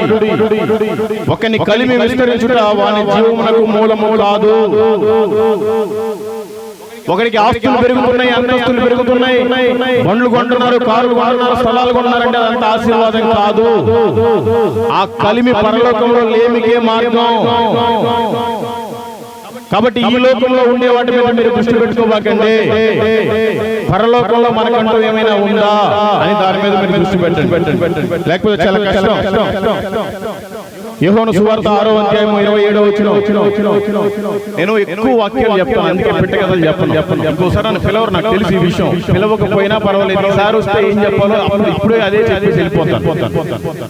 అందుకే నేను ఎక్కువ రిఫరెన్స్ చూపించేసి వెళ్ళిపోతాను. నేను పెద్ద ప్రసంగికుని కాదు, ఇంటర్నేషనల్ స్పీకర్ని కాదు. నాకు అసలు పాస్టర్ అనే పదమే నడిచి నేను పాస్టర్ కూడా కాదు. నేను ఒక సువార్తికుడిని. కాబట్టి చెప్పాల్సిన చెప్పేసి వెళ్ళిపోతాను. నన్ను పిలవకపోయినా పర్లేదు. మీరు మాత్రం నాకు ఇచ్చిన సమయం ఇప్పుడే కాబట్టి లేట్ గా ఇచ్చారు. అయినా పర్లేదు, నేను చెప్పేదాకా మీరంతా చచ్చినట్టుగా వినాల్సింది. నేను చెప్పిందే మీరు వినాల్సింది. యోహాను సువార్త 6వ అధ్యాయం 27వ వచనం. క్షయమైన ఆహారం కొరకు కష్టపడుకుడి గాని నిత్య జీవము కలుగు చేయు అక్షయమైన ఆహారం కొరకే కష్టపడుడి. ఈ లోకంలో కూలి పని చేస్తున్నావా? ఆదివారం కూర తెచ్చుకుని తిన్నావా? ఒక కేజీ ఎండబెట్టుకున్నావా? మనకి నచ్చిన అన్ని తొడుక్కుంటున్నామా? అన్ని కొనుక్కుంటున్నామా? ఈ లోకానుసారమైన కాదు. మనకు అక్కడ జీవాహారం కావాలి, దానికోసం మనం పాటుపడాలి, లేకపోతే చాలా కష్టం. క్రైస్తవం అంటే ఏదో ఆదివారం ఒక బైబిల్ పట్టుకొని వస్తున్నాం, చప్పట్లు కొడుతున్నాం, చిల్లర మారుస్తున్నాం, పాస్టర్ గారు బోర్గా ఏదో చెప్తున్నాడు, పాడితే పాట పాడుతున్నాం, లేదంటే వెళ్ళిపోతున్నాం. మళ్ళా వారం దాకా అసలు బైబిల్ జిప్పు కూడా తీయం. అది కాదు క్రైస్తవ్యం. మనం తెలుసుకోవాలి క్రైస్తవం అంటే ఏంటి. మత్తయి సువార్త 24వ అధ్యాయము 13వ వచనం. అంతము వరకు సహించిన వాడెవడో వాడే రక్షింపబడును. అంతేగాని ఏదో తాత్కాలికంగా వచ్చామా, బాప్తిసం పొందామా, వెళ్ళిపోయామా, లోకంలో కలిసిపోయామంటే ఉపయోగం లేదు. అంతము వరకు సహనంతో సహించాలి, అప్పుడే మనం రక్షణలో ఉన్నట్టు. లేదంటే పేరుకే ఉన్నాం రక్షణలో, ఒరిజినాలిటీగా మన జీవితం అయితే రక్షణలో లేదు. తెలుసుకోవాలి. యోహాను సువార్త 6వ అధ్యాయము 48వ వచనం ఈ విధంగా సెలవిస్తుంది. విశ్వసించువాడే నిత్య జీవం గలవాడు, జీవాహారము నేనే. మనం విశ్వసిస్తేనే మనకి నిత్య జీవం దొరుకుతుంది. మనమంతా ఈ లోకంలో ఉన్నప్పుడు మన పనులు మనం చేసుకుంటూనే దేవునికి ప్రార్థన చేయాలి, వాక్యాన్ని చదవాలి, వాక్యానుసారం బ్రతకాలి, అనేక మందికి సువార్తను ప్రకటించాలి, ఈ లోక యాత్ర ముగించుకొని వెళ్ళిపోవాలి. వీటిల్లో ఏది చేయకపోయినా కూడా ఇటువంటి ఉపయోగం ఏమీ లేదు. నువ్వేమైనా చూసుకో, ఎంతైనా కానికి భోజనాలు పెట్టేస్తారంటే బస్తా బియ్యమై, కూరగాయలు తెచ్చి, బాత్రూమ్ గడుగు, ఏమి చేసినా నువ్వు కూడా సువార్తను ప్రకటించాలి. సువార్తనే ప్రకటించకుండా దేవుడి పని నువ్వు చేయకుండా ఏ పని చేసినా వ్యర్థమే. సత్యంలో ఉండి కూడా సువార్తను చెప్పట్లేదు అంటే భయపడుతున్నాం, పిరికి వాళ్ళం అనుకుంటున్నాం. మనకి మనమే పిరికి వాళ్ళం అయిపోయాం. ఇంటి వాళ్ళకి సువార్తను చెప్పాలంటే భయం. వాక్యం ఏ విధంగా సెలవిస్తుంది, మనం ఎవరికి భయపడాలో వాక్యం చెప్తుంది. మత్తయి సువార్త 10వ అధ్యాయము 28వ వచనం. మరియు ఆత్మను చంపనేరక దేహమునే చంపు వారికి భయపడకుడు గాని ఆత్మను దేహముతో కూడా నరకములో నశింపజేయగల వానికి మిక్కిలి భయపడుడి. మళ్ళీ ఒకసారి చదువుతాను. ఆత్మను చంపనేరక దేహమునే చంపు వారికి భయపడకుడు గాని ఆత్మను దేహముతో కూడా నరకములో నశింపజేయగల వానికి మిక్కిలి భయపడుడి. సువార్త ప్రకటించడానికి టైం లేదు. ఒకవేళ టైం ఉన్నా వాడేమనుకుంటాడో నాకెందుకు అనుకుంటావు, వాడి ముందు చెప్పడానికి నీకు సిగ్గు. ఇలా ఉంటే ఉపయోగం ఏమీ లేదు. మనం భయపడాల్సిన మనుషులు కాదు, ధైర్యంగా సువార్తను ప్రకటించాలి. సువార్తను ప్రకటించకపోతే మన దేహాన్ని ఆత్మను రెండింటిలో నరకంలో వేస్తాడే, ఆ దేవుడికి మనం భయపడాలి. మనుషులకు భయపడితే వ్యర్థమే. కాబట్టి మనం తెలుసుకోవాలి, దేవుని పని మనం చేయకుండా ప్రార్థన చేస్తాం. ప్రభువా నాకు అది కావాలి, ప్రభువా నాకు ఇది కావాలి, ప్రభువా నాకు అది పోయింది, ప్రభువా వాళ్ళకి అది ఉంది నాకు లేదు. ఇట్లాంటి ప్రార్థనలు కాదు. మనం ఎలాంటి ప్రార్థన చేయాలి? దేవుడు అసలు మన ప్రార్థన ఎప్పుడు వింటాడు? వాక్యం ఈ విధంగా సెలవిస్తుంది. మత్తయి సువార్త 6వ అధ్యాయము 7-8 వచనాలు. మరియు మీరు ప్రార్థన చేయనప్పుడు అన్యజనుల వలె వ్యర్థమైన మాటలో వచింపవద్దు. విస్తరించి మాట్లాడుట వలన తమ మనవి వినబడునని వారు తలంచుచున్నారు. మీరు వారి వలె ఉండకూడి. మీరు మీ తండ్రిని అడుగక మునిపే మీకు అక్కరగా ఉన్నవేవో ఆయనకు తెలియను. మనల్ని పుట్టించాడు, పోషిస్తున్నాడు, మనకేదవుతుందో తెలియదా? కానీ నాకు అది కావాలి, ఇది కావాలని ప్రార్థన చేస్తాం. ఏదో అన్ని జనులు పోయాయా, నాకు ఆ పని చేస్తే గుండె చేసుకుంటా, నాకు ఆ పని చేస్తే చెప్పులు లేకుండా మెట్లెక్కుతా, నాకు ఆ పని చేస్తే నాకు చెవు కుట్టించుకుంటా. ఇవి కాదు, అవన్నీ అన్ని జనులు చేసి మనం క్రైస్తవులుగా ఉండాలి, దేవుని పిల్లలుగా ఉండాలి. లేకపోతే చాలా కష్టం. లూకా సువార్త 6వ అధ్యాయం 46వ వచనం ఈ విధంగా సెలవిస్తుంది. నేను చెప్పు మాటల ప్రకారము మీరు చేయక ప్రభువా ప్రభువా అని నన్ను పిలుచుట ఎందుకు?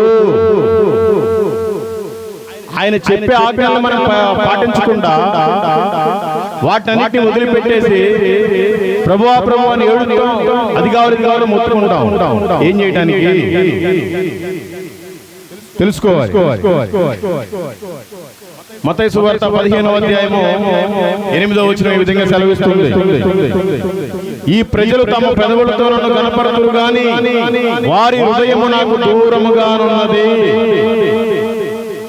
అవునా కాదండి? మరి నా హృదయం ప్రభువుకు దగ్గరగా ఉందన్న ఒకసారి చేతులెత్తండి. ఒక్కరో ఇద్దరు ఇచ్చారు. మరి మీరంతా దూరంగానే ఉన్నారా? దూరంగా ఉంటే ఉపయోగం ఏమీ లేదు. ఆయనకి దగ్గరగా రావాలి. ఆయనకి దగ్గరగా అంటే చర్చిలో వచ్చి కూర్చోవటం కాదు, చర్చి దగ్గరికి వచ్చి కూర్చోవటం కాదు. దేవుడికి దగ్గరగా ఉండాలి. మనం ఆయనకి దగ్గరగా ఉండాలంటే ఆయన చెప్పిన ఆజ్ఞలకి మనం పాటించాలి. అవి పాటించకుండా నువ్వు వచ్చి లోపల కూర్చున్న ఉపయోగం ఏమీ లేదు. కాబట్టి తెలుసుకోండి, చివరి దినాల్లో ఉన్నాం. ఈ మాటలు కూడా వినిపింపబడవు. సువార్త మోయబడే రోజు దగ్గరికి వచ్చేసింది. ఆ మోయబడే లోపల కనీసం ఒక్క ఆత్మకణాలు సువార్త చెప్పి లాగుతావా? లేదంటే నువ్వు కూడా వారిలోనే కలిసిపోతావా? ఆలోచించు.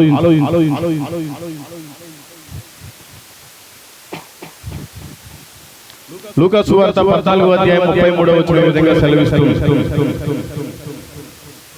ఆ ప్రకారమే మీలో తనకు కలిగినదంతయు విడిచి పెట్టని వాడు నాకు శిష్యుడు కానేరడు. ప్రభు ఏమంటున్నాడంటే తనకి కలిగినదంతా విడిచిపెట్టిన వాడు నాకు శిష్యుడు కాదు అంటున్నాడు. కనీసం నీకు కలిగిన ఆస్తినంతా నువ్వు విడిచిపెట్టకపోయినా నీలో ఉన్న పాపాన్ని విడిచిపెట్టావా? చర్చికి వస్తున్నావు, సిగ్గు లేకుండా క్రైస్తవులు ఇంకా మందు తాగే వాళ్ళే ఉన్నారు. వాళ్ళు కనీసం ఈ రోజు నుంచైనా మారుతున్నారా? చర్చికి వస్తున్నావు, పక్కన వాళ్ళతో సమాధానం లేదు, కనీసం ఇప్పటి నుంచైనా మార్పు కోరుకుంటున్నావా? చర్చికి వస్తున్నారు, అక్రమ సంబంధాలు క్రైస్తవులు పెట్టుకుంటున్నారు.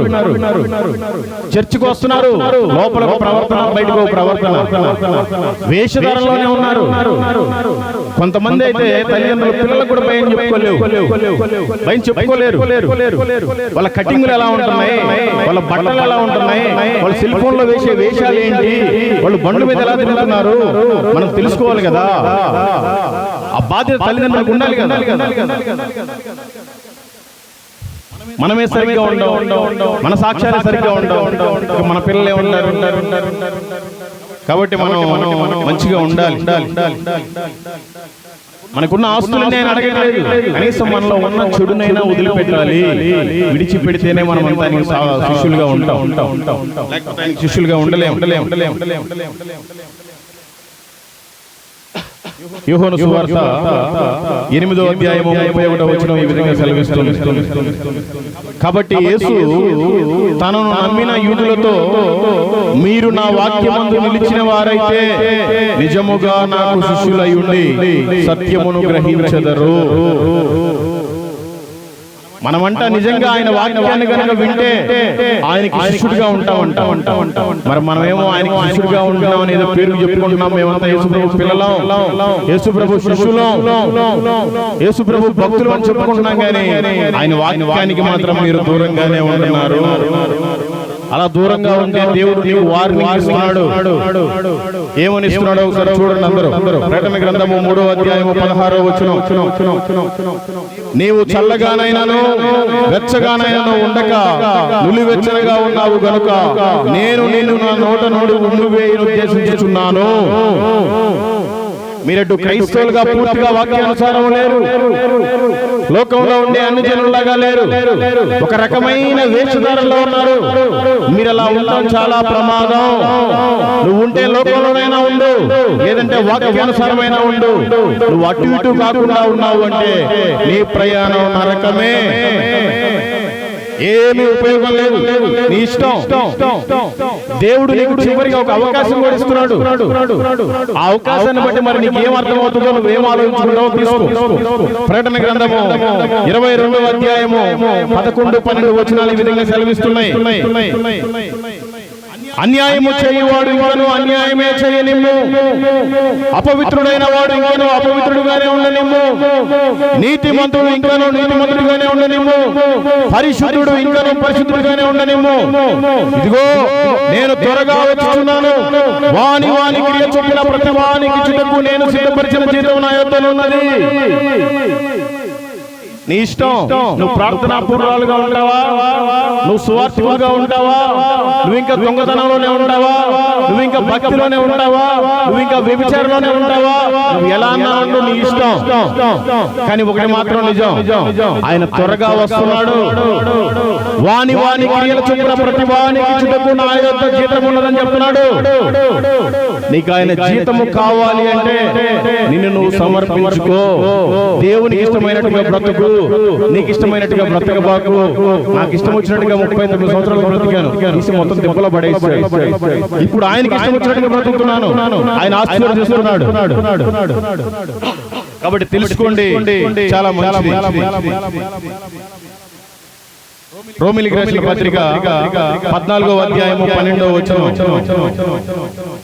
మనలో ప్రతి వాడును తన గురించి దేవునికి లెక్క చెప్పవలెను. మనలో ప్రతి ఒక్కరంట మన గురించి దేవుడికి లెక్క అప్పచెప్పాలంట. ఏమ్మా ఇంత ఎండలో కూడా నీకు నిద్ర వస్తుందా? కొద్దిగా నీకేం అనిపించట్లేదా? తెలుసుకోవాలి. మందిరానికి వచ్చేది నిద్రపోవడానికి కాదు. యోహాను సువార్త 9వ అధ్యాయము 4వ వచనం, పగలున్నంత వరకు నన్ను పంపిన వాని క్రియలు మనం చేయించుటవలెను. రాత్రి వచ్చుచున్నది, అప్పుడు ఎవడనో పని చేయలేడు. ఇప్పుడు అంట మనకి పగలంట, రాత్రి రాబోతుంది, అప్పుడు ఎవడు ఆయన పని చేయలేడు. మన రాష్ట్రానికి ఇంకా రాలా రాత్రి. ఆల్రెడీ 14 రాష్ట్రాల్లో వచ్చింది. నేను అన్ని రాష్ట్రాలు వచ్చాను. ఉత్తరాఖండ్ లో వచ్చింది, ఉత్తరప్రదేశ్ లో వచ్చింది, హర్యానాలో వచ్చింది, పంజాబ్ లో వచ్చింది, రాజస్థాన్ లో వచ్చింది, గుజరాత్ లో వచ్చింది, మహారాష్ట్రలో వచ్చింది, మధ్యప్రదేశ్ లో వచ్చింది, ఛత్తీస్గఢ్ లో వచ్చింది, ఒరిస్సాలో వచ్చింది, జార్ఖండ్ లో వచ్చింది, బీహార్ లో కూడా వచ్చింది, నిన్ననే వెస్ట్ బెంగాల్ లో కూడా వచ్చింది. మన రాష్ట్రానికి ఎప్పుడు వస్తే తెలియదు. చీకటి అనే రోజు అదొక చట్టం. యేసు ప్రభు దేవుడు అని నోటిలో నుంచి బయటకు వస్తే 7 సంవత్సరాల జైలు శిక్ష, 10 లక్షల రూపాయల జరిమానా. ఆ చీకటి రోజు రాకముందే మనం అనేక మందిని అగ్ని నుంచి లాగినట్టుగా లాగాలి. మనమే ఎందుకు లాగాలి? కోత విస్తారంగా ఉంది, పనివారి మనమే కొద్ది మందిమే ఉన్నాం. లాగే అవకాశం నీకుంది. ఇప్పటికైనా నువ్వు సువార్తను చెప్పి లాకపోతే, సువార్త అనే పేరు పెట్టుకుంటేనే జైలు శిక్ష పడే రోజు రాబోతుంది. ఆ రోజు ఏం ప్రకటిస్తావు? దేవుడు నీ కోసం వచ్చి దెబ్బలు తిని, ఈడ్చబడి, కొట్టించుకొని, రక్కించుకొని, ఉమ్మించుకొని, ప్రాణమే పెట్టి నిన్ను నమ్మాడే. మరి నువ్వెందుకు ఆయనకి నమ్మక ద్రోహం చేస్తున్నావు? నువ్వెందుకు ఆయన కోసం సువార్తలు ప్రకటించలేకపోతున్నావు? నశించిపోయే వారి కోసమే కదా ఆయన వచ్చాడు. మరి నువ్వెందుకు నశించిపోయే వారి మందిరానికి తీసుకువెళ్ళలేకపోతున్నావు? నీ వలనే కదా ఆయనకి గాయం, నీ వలనే కదా ఆయనకి బాధ. నువ్వే కదా ఆయనకి బల్యం పొట్టేస్తున్నావు, నువ్వే కదా ఆయనకి సిలువేస్తున్నావు. యేసు ప్రభు వారికి సిలువ వేసిన తర్వాత వీడు చచ్చాడా లేదా అని చూద్దామని ఒక బల్లెం పోలేసాడు. వాళ్ళు ఒక్కసారి వేశారు. నువ్వు ప్రతిరోజు వేస్తున్నావు. నువ్వు తాగే మందు వల్ల యేసు ప్రభువుకు సిలువ వేస్తున్నావు. నువ్వు మాట్లాడే అబద్ధం వల్ల యేసు ప్రభువుకు సిలువ వేస్తున్నావు. నువ్వు చేసే వ్యభిచారం వల్ల ఆయనకి బల్లెం పొట్టేస్తున్నావు. నువ్వు మాట్లాడే బూతుల వల్ల ఆయనకి వేస్తున్నావు.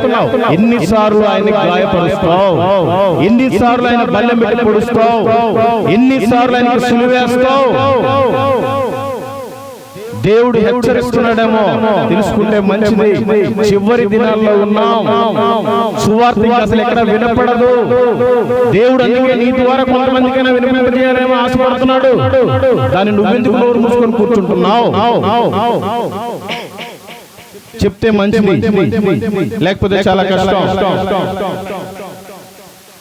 అయ్యా నాకు చివరి దినాలొద్దు, ఈ పెద్ద దినాలొద్దు, నాకు ఆ జైలు వద్దు, ఆ పోలీస్ స్టేషన్ వద్దు. నేనేదో నా పాటికి నా పని నేను చేసుకుంటాను, నా కుటుంబాన్ని నేను పోషించుకుంటానని నువ్వు అన్నావు అనుకో. అనకపోయినా అనుకున్నావు అనుకో, నీకోసం కూడా మంచి వాక్యం రాసి పెట్టాడు దేవుడు. చదవండి. మత్తయి సువార్త 3వ అధ్యాయము 10వ వచనం. ఇప్పుడే గొడ్డలి చెట్ల వేరున ఉంచబడి ఉన్నది కనుక మంచి ఫలము ఫలింపని ప్రతి చెట్టును నరకబడి అగ్నిలో వేయబడును. ప్రతి జీవితానికి దేవుడు ఒక గొడ్డలి పెట్టున్నాడు. నన్ను వేసాడు ఆల్రెడీ, నాకు గుర్తొచ్చింది. దేవుడు చేయమని పని చేయకుండా నాకు ఇష్టం వచ్చిన పనులు చేసుకున్నాను. వ్యాపారాలన్నీ పోయినాయి, ఊర్లో పరువు పోయింది. ఎవడు మాట్లాడు నాతోడు మాట్లాడాలని దేవుడు నమ్ముకున్నానని, ఎవడు నాతోడు ఫ్రెండ్షిప్ చేయడు. నేను పలానా దొంగని, పలానా త్రాగుపోతుని, పలానా వ్యభిచారానికి ఇప్పటికీ మా ఊర్లో పేరు. అయినా కూడా ప్రభు కోసమే ఉన్నాం. సరే, ప్రభు నమ్ముకున్న తర్వాత ఉన్న బిజినెస్ పోయి, భార్య కూడా వెళ్ళిపోయింది.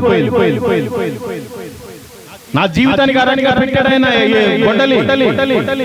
అయినా నేను సంతోషంగానే ఉన్నాను. ఒకవేళ నా దగ్గర నా భార్య పాలుంటే సువార్త చేయలేనేమో. కాబట్టి ప్రతి జీవితానికి ఒక గొడ్డలు ఉంది, అది మర్చిపోవద్దు. మీకు ఎక్కువగా ఆశీర్వాదాలే వినపడతాయి, దీవెనలే వినపడతాయి. ఇవన్నీ వినపడవు, చాలా తక్కువ వినపడతాయి. కాబట్టి మనం సత్యాన్ని తెలుసుకోవాలి. ఎప్పుడు దీవెనల ఆశీర్వాదాలే కాదు, హెచ్చరికలు కూడా తీసుకోవాలి.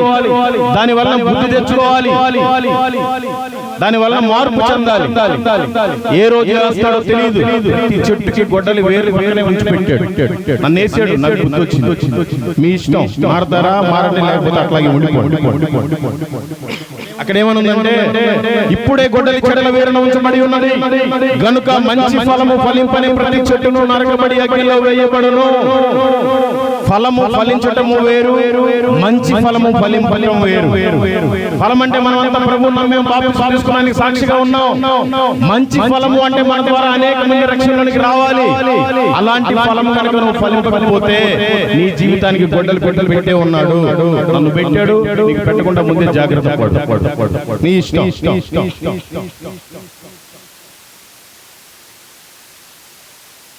అందరూ అనుకుంటా ఉంటారు, నేను ప్రభు నమ్మాను, బాప్తిస్మం తీసుకున్నాను, ఈ పాపిష్టిలో కన్నా వదిలిపెట్టి నేను పరలోకానికి వెళ్ళిపోతాను అని. దీని గురించి క్లారిటీ చెప్తే, ఇప్పటి వరకు నన్ను ఒక పిచ్చోడు చూసినట్టుగా చూశారు పాస్టర్లు కూడా కొంతమంది. దీని గురించి ఉన్న వాస్తవం మాట్లాడితే ప్రతి ఒక్కరూ పరలోకం వెళ్ళరు. క్రైస్తవుల్లో కూడా 90 మంది మిగిలిపోతారు, ఓన్లీ 10 మంది మాత్రమే పోతారు. ఎందుకు పోతారో నేను చెప్తా.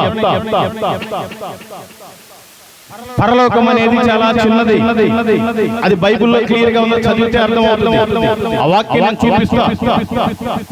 ఈ భూమి మనకి తూర్పు దిక్కు మొదలుకొని పడమర దిక్కు వరకు కూడా 40,075 కిలోమీటర్లు ఉంది. దీంట్లో 850 కోట్ల మంది నివసిస్తా ఉన్నాం. పరలోకం ఓన్లీ 750 కోసులే ఉంది. ప్రకటన గ్రంథము 21వ అధ్యాయము 16వ వచనం చదవండి, మీకు అందరికీ అర్థమవుతుంది. ఆ పట్టణము చచ్చౌకమైనది, దాని పొడుగు దాని వెడల్పుతో సమానము.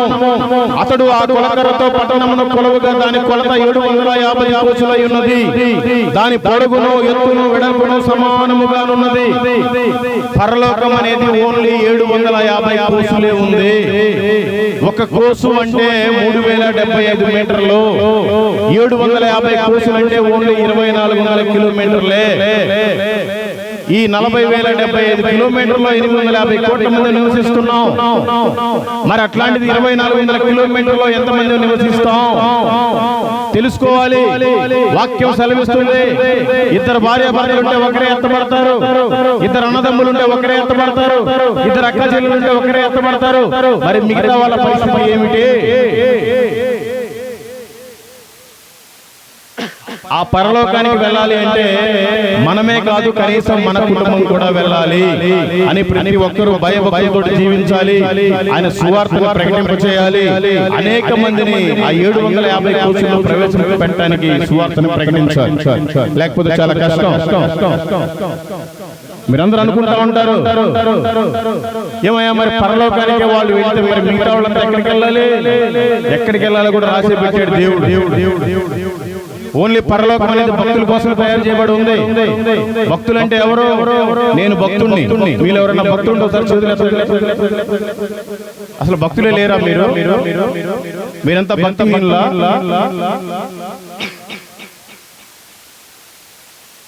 మీరంతా చేతులు ఎత్తనంత మాత్రాన భక్తిహీనులు నేను అనలేదు. కానీ భక్తిహీనుల గురించి బైబిల్ ఏమని చెప్తా ఒకసారి చూడండి. సామెతల గ్రంథము 16వ వచనం, 16వ అధ్యాయము 4వ వచనం.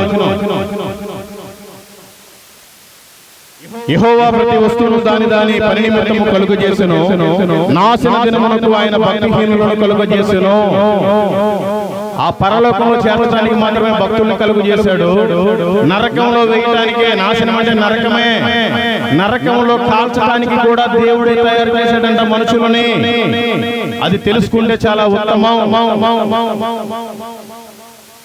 మరి 850 కోట్ల మంది పట్ల 2400 కిలోమీటర్లో మరి మిగతా వాళ్ళంతా ఎక్కడికి వెళ్ళాలి? నరకానికే వెళ్ళాలి. నాశనం కోసమే తయారు చేయబడ్డారు భక్తులంతా. ఓన్లీ భక్తులే వెళ్తారు పరలోకానికి. ఈ విషయాన్ని గ్రహిస్తే, వాక్యాన్ని కూడా ధ్యానిస్తే చాలా మీకు బాగా అర్థమవుతుంది. ఇంకా మనం మామూలుగా చదువు, ఇంకా ప్రకటన ఏం చదువుతాం? అందుకని బైబుల్ని క్లారిటీగా చదవండి. బైబుల్ అనేది మీకు ఒక్క మాట కూడా చెప్పట్లేదు, ఒక్కటి కూడా పెట్టకథ కూడా చెప్పట్లేదు. వాక్యమే జస్ట్ మీకు గుర్తు చేసి వెళ్ళిపోతున్నాను. ప్రకటన గ్రంథాన్ని చదవండి, మీకు బాగా అర్థమవుతుంది. లేకపోతే చాలా కష్టం. మనకందరికీ ఆధార్ కార్డు ఉంటుంది. అది లేకపోతే ఆర్టీసీ బస్సు కూడా ఎక్కించుకోడు. మనందరికి ఓటర్ ఐడి కార్డు ఉంటుంది. అది లేకపోతే ఎవరైనా ఓటే వేయించుకోడు. మనందరికి పాస్పోర్ట్ ఉంటుంది. కొంతమంది విదేశాలకు వెళ్ళాలంటే పాస్పోర్ట్ లేకపోతే వేరే విదేశాలకు వెళ్ళలేము. అన్నిట్లో మన పేరంతా చక్కగా ఉండాలి. మళ్ళీ దాంట్లో ఏ మాత్రం తప్పు ఉన్నా కూడా కుదరదు. మరి పరలోకం వెళ్ళాలంటే కూడా నీ పేరు చోటు ఉండాలి. ఆ పేరు ఎక్కడ ఉండాలి? ఒకసారి అందరూ చదవండి. ప్రకటన గ్రంథము 20వ అధ్యాయము 15వ వచనం. ఎవని పేరైనను జీవ గ్రంథమందు రాయబడినట్టు కనపడని ఎడల వాడు అగ్నిగుండంలో పడవేయబడును. అర్థమైందండి? ఎవడి పేరైనను జీవ గ్రంథమందు కనబడని ఎడల అంటే కనపడాలి, కనబడని ఎడల వాడిని అగ్నిగుండంలో పడవేయబడును వాక్యం. ఇంకా దీనికంటే మించి ఇంకేం లేదు. కాబట్టి నీ పేరు ఆధార్ కార్డులో ఉందా, ఓటర్ ఐడి కార్డులో ఉందా, పెన్షన్ కార్డులో ఉందా, బ్యాంకులో ఉందా, పాస్పోర్ట్ లో ఉందా, వీసాలో ఉందా? కాదు. నీ పేరు జీవ గ్రంథంలో ఉందా లేదా చెక్ చేసుకో. నువ్వు ఎంత భక్తి చేసినా జీవ గ్రంథంలో నీ పేరు లేకపోతే నీ ప్రయాణం నరకమే. తెలుసుకుంటే మంచిది. అందరూ అనుకుంటా ఉంటారు, అదిగో ప్రభు వస్తున్నాడు, అదిగో వస్తున్నాడు, అదిగో వస్తున్నాడు, నేను వెళ్ళిపోతాను, నా కుటుంబం వెళ్ళిపోద్ది, నాకు వాళ్ళు పాడు చేశారు, నాశనం అయిపోను, వాళ్ళు పాడు చేశారు, వాళ్ళు నాశనం అయిపోయిన ఇట్లా మన గురువు అనుకుంటా ఉంటాం. అసలు యేసు ప్రభు ఎప్పుడు వస్తాడు? అసలు ఆయన భూమి మీదకి వస్తాడా? యేసు ప్రభు రెండోసారి భూమి మీదకి రాబోతున్నాడు అన్నోళ్ళందరూ ఒకసారి చేతులు ఎత్తండి. ఎత్తనోళ్ళే నయం కదా మా వాళ్ళకి వాక్యం జ్ఞానం అన్న ఉన్నట్టు. యేసు ప్రభు వారు రెండోసారి భూమి మీదకి రాడు. యేసు ప్రభు రెండోసారి మధ్యాకాశంలోకి వస్తారు. ఆయన ఒక బూరను ఊరుతాడు. ఆ బూర సౌండ్ వినే అంత ప్రార్థనా శక్తి, అంత బలం అలా ఉండాలి, పరిశుద్ధత. అది వినపడితేనే రెప్ప పాటులో మనమంతా కూడా ఈ వస్త్రాలు ఇక్కడ వదిలేసి మహిమ వస్త్రం ధరించుకొని వెళ్ళిపోతాం. మనకంటే ముందు మన పెద్దలంతా సమాధుల్లో ఉన్నారు కదా, ఎవరైతే పరిశుద్ధులు ఉన్నారో వాళ్ళు కూడా ఎత్తబడతారు. ఎత్తబడితే 7 సంవత్సరాల విందు, గొర్రె పిల్ల విందు. 7 సంవత్సరాలు మనం కూడా యేసు ప్రభు వారితో పాటే ఉంటాం. ఇక్కడ విడవబడిన వారికి 3.5 సంవత్సరాలు శ్రమలు, 3.5 సంవత్సరాలు మహాశ్రమలు. నువ్వు క్రైస్తవుడు అంటే ఏదో చేసే పరిస్థితి. ఇక్కడ రేషన్ ఎవరు, ఓటు వేయనివ్వరు, నీకు పింఛన్ ఎవరు, నీ డబ్బులు కూడా నువ్వు తీసుకోవడానికి అవ్వదు. ఆ 7 సంవత్సరాల శ్రమల్లో నీ బ్యాంకులో ఎన్ని డబ్బులు ఉన్నా నీ ఏటీఎం కార్డు కూడా పనికిరాదు. ఒక ముద్ర తీసుకొని వస్తారు, ఆ ముద్రని ఇక్కడ కానీ వేస్తారు. అది వేసుకుంటేనేమో నీకు పరలోక రాజ్యం లేదు, అది వేసుకోకపోతేనేమో నీకు ఇక్కడ బ్రతుకు లేదు. కాబట్టి ఈ వద్దు మనకి. మనం ప్రభుతో పాటు ఎత్తబడాలి. ఈ గురి పెట్టుకోండి. సరే ఎత్తబడతాం. ఇక్కడ 7 సంవత్సరాల శ్రమలు, మహాశ్రమలు అయిపోతాయి. ఆ తర్వాత ఏం జరుగుతుంది? ఆ తర్వాత ఎవరెవరైతే కింద నుంచి పైకి వెళ్ళారో వాళ్ళందరిని తీసుకుని దూతలతో కూడా ప్రభు వారు ఒలీవల కొండకు వస్తారు భూమి మీదకి. ఆయన రాగానే ఎవరైతే సాతాను గాడు ఉన్నాడో వాడిని బంధించేస్తాడు. అప్పుడు ఇంకెవడో అబద్ధం మాట్లాడాడు, ఎవడో మందు తాగడు, ఎవడో వ్యభిచారం చేయడు, ఎవడో మోసం చేయడు, నీతిగా నిజాయితీగా బ్రతుకుతాడు. ఎప్పుడైతే సాతాను గాని దేవుడు బంధిస్తాడో అప్పుడు 1000 సంవత్సరాలు పరిపాలిస్తాడు ఆయన ఈ భూమిని. ఇది నమ్ముతారా మీరు? యేసు ప్రభు 1000 సంవత్సరాలు ఈ భూమిని పరిపాలిస్తున్నాడు. నాకు తెలుసు సరిచేతులు ఎత్తండి. మంచిది. అసలు మీరు వినట్లేదేమో. మనకి చంద్రబాబు నాయుడు, ఏ మోడీనో, ఏ జగనో వాళ్ళు కాదు మన రాజకీయ నాయకులు. మనకి రాజకీయ నాయకుడైనా, అధికారైనా, దేవుడైనా అంతా యేసు ప్రభువే. ఆయన ఈ భూమి మీదకి వచ్చి ఈ భూమిని 1000 సంవత్సరాలు పరిపాలిస్తాడు. ఆ 1000 సంవత్సరాల పరిపాలన, ఆ 1000 ఏళ్ల పరిపాలన మనమంతా అధికారులుగా ఉండాలి. ఎవరైతే ఈ రెండో రాకడలో ఎత్తబడతారో వాళ్ళే ఈ భూమి మీద 1000 ఏళ్ల పరిపాలన అధికారులు. ఇది కొన్ని సంఘాలు నమ్ముతాయి, కొన్ని సంఘాలు నమ్మవు. నమ్మితే నమ్మండి, లేకపోతే లేదు. వాక్యం నేను చెప్తున్నా. ఈ 1000 సంవత్సరాల పరిపాలన అయిపోయిన తర్వాత ఈ భూమిని మొత్తాన్ని చాపన చుట్టట్టుగా చుట్టి అగ్నిగంధకాలతో వేసి ఈ భూమి మీద ఉన్న ప్రజానికాన్ని మొత్తం తీసుకొని పరలోకం వెళ్తాడు ప్రభు. అప్పుడు కూడా పరలోకం లోపలికి ఏం తీసుకెళ్ళడు. పరలోకం బయటే ఒక చైర్ వేసుకొని కూర్చుంటాడు. దాని పేరే ధవల సింహాసనం. ఆడవాళ్ళందరూ ఒక పక్కన ఉంచోబెడతాడు, మగోళ్ళందరూ ఒక పక్కన ఉంచోబెడతాడు. ప్రతి ఒక్కరిని పిలిచి అడుగుతాడు.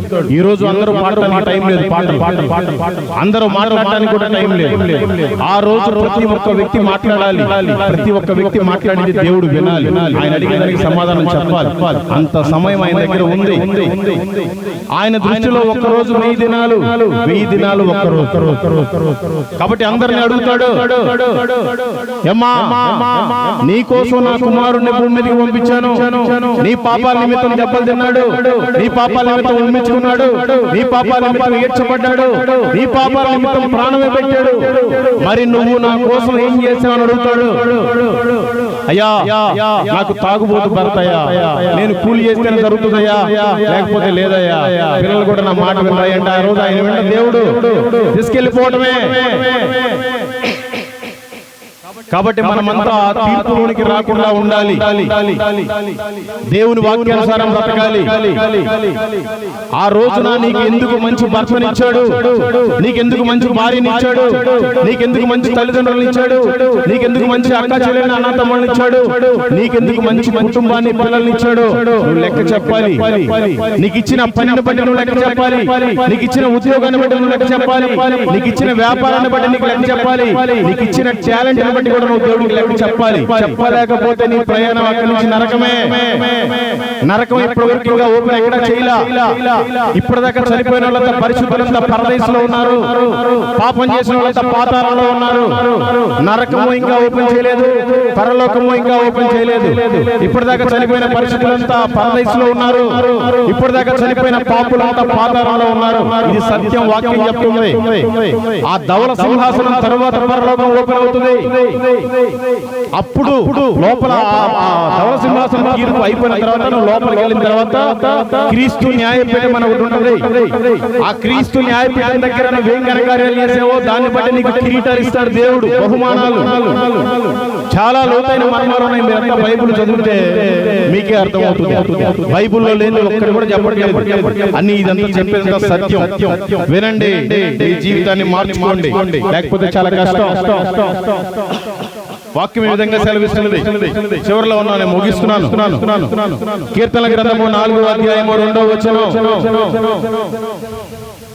నరులారా, ఎంతకాలము నా గౌరవమును అవమానముగా మార్చెదరు, ఎంతకాలము వ్యర్థమైన దానిని ప్రేమించెదరు, ఎంతకాలము అబద్ధమైన వాటిని వెతికెదరు.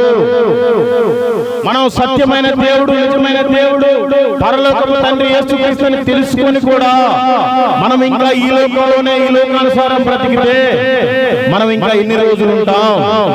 ఒకవేళ చనిపోతే దేవుడికి ఏం లెక్క చెప్తాం? ఇన్ని రోజులు ప్రభు నమ్ముకొని ప్రభు కోసం సాక్షిగా బ్రతికింది నరకానికి వెళ్ళడానికి కాదు. ఆయన కూడా పరలోకాన్ని వదిలిపెట్టి ఆయన పాదపీఠంతో సమానమైన ఈ భూమి మీదకి వచ్చి మన కోసమే దెబ్బలు తిని ప్రాణం పెట్టింది మనమంతా నరకానికి వెళ్ళడానికి కాదు. కాబట్టి ఇప్పటికైనా మన ప్రవర్తన మార్చుకోవాలి, మన బుద్ధిని మార్చుకోవాలి, మన మాట తీరును మార్చుకోవాలి, మన చూపును మార్చుకోవాలి, మన కోరికలను మార్చుకోవాలి, మన ఆలోచనలు మార్చుకోవాలి. ఆయన వైపు అడుగులు వేయాలి. లేకపోతే మనందరి కోసం నరకం అనేది తయారు చేయబడి ఉంది. ఇక్కడ ఎంత విర్రవీగి ఎంత బోధించినా నా వ్యక్తిగతమైన జీవితం సరిగ్గా లేకపోయినా నా ప్రయాణం కూడా నరకమే. మీరు వారం వారం ఎన్ని వాక్యాలు విన్నా ఆ విని మీరు మార్చుకోకపోతే మీ ప్రయాణం కూడా నరకమే. నరకానికి వెళ్ళడానికి యేసు ప్రభు వారి భూమి మీదకి రాలేదు, మనల్ని అందరినీ పరలోకానికి తీసుకెళ్ళడానికి ఆయన ఈ భూమి మీదకి వచ్చాడు. కాబట్టి మీరంతా తెలుసుకోండి, చాలా బాగుంటుంది. ఇర్మియా గ్రంథము 3వ అధ్యాయము 22వ వచనం. భ్రష్టులైన బిడ్డలారా, తిరిగి రండి, మీ అవిశ్వాసమును నేను బాగు చేసేదను. ఇప్పటి వరకు భ్రష్టు పట్టిపోయామేమో. తిరిగి ఆయన వైపు వెళ్తే మనలో ఉన్న అవిశ్వాసాన్ని తీసివేసి ఆయన విశ్వాసంతో నింపుతాడు. నమ్మితే మంచిది, లేకపోతే మీ ఇష్టం. రోజులు బాగోలేవు, ఏ రోజు చివరి రోజు తెలియదు. మనకు తెలిసిన వాళ్ళందరూ చనిపోయారు. అందరూ ఎక్కడికి వెళ్ళిపోయారో. మనది కూడా ఈ దేహం, ఈ అద్దె దేహం, దీనికి ఒక బాడు కట్టి కిరాయి కట్టి మనం ఉంటున్నాం. ఇది ఎప్పుడు ఖాళీ చేసి వెళ్ళిపోతే ఈ ఇల్లంతా పాడైపోతుంది. దీన్ని తీసుకెళ్లిపోతారు, పాతి పెడతారు. అందరూ వస్తారు, సమాధి కార్యక్రమాలు చేస్తారు. 1-2 రోజులు ఏడుస్తారు. నీ జ్ఞాపకార్థం పూడికల్లా నీ ఫోటోలు రెడీ చేసి గోడకు పెడతారు. ఏం ఉపయోగం లేదు. దాన్ని చూసుకోవడం, ఏడ్చుకోవడమే. మనం బ్రతికినప్పుడే మనం రక్షణలో ఉన్నామా లేదా, పరిశుద్ధంగా ఉన్నామా లేదా, అందరికి మాదిరికరంగా ఉన్నామా లేదా, మన కుటుంబ రక్షణలో ఉందా లేదా, మన బంధుమిత్రుల రక్షణలో ఉన్నారా లేదా చూసుకోవాలి. మీ అందరికి తెలుసు, ధనవంతుడు దరిద్రుడైన లాజరు రోజు ఇష్టానుసారం తింటా ఉండేవాడు, తాగుతా ఉండేవాడు, బాగా బహుగా సుఖిస్తా ఉన్నాడు. దరిద్రుడైన లాజరు తింటానికి కూడా గతి లేదు. వచ్చి ఆ ఎముకలు ఎప్పుడు వేస్తాడు, ఆ రొట్టె ముక్కలు ఎప్పుడు వేస్తాడు, ఆ మిగిలిన అన్నం బతికలు ఎప్పుడు వేస్తాడో చూస్తా ఉండేవాడు. ఆ మిగిలిన ఎముకలే, ఆ చీకేసిన ఎముకలే తిని బ్రతికాడు. ఒళ్ళంతా పుండ్లు, కుక్కలు వచ్చి నాకుతా ఉండేవి, అయినా కూడా బ్రతికాడు. ఇద్దరు ఒక రోజున పాతి పెట్టబడ్డారు. అబ్రహాము మన కొనుక్కోబడ్డాడు, దరిద్రుడు. ధనవంతుడేమో పాతాళానికి వెళ్ళిపోయి యాతన పడుతున్నాడు.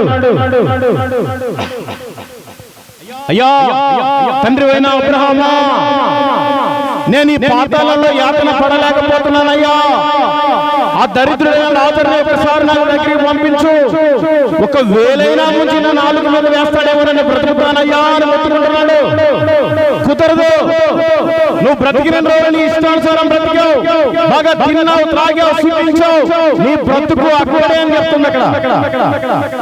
సరేనయ్యా, నేనంటే ఎలాగ ఇక్కడ యాత్ర పడుతున్నాను పాతాళంలో, నాకు 5 సహోదరులు ఉన్నారయ్యా, ఆ దరిద్రుని ఒక్కసారి భూమి మీదకి పంపించయ్యా, మా వాళ్ళకైనా సువార్త చెప్తాడేమని మొత్తుకుంటున్నాడు.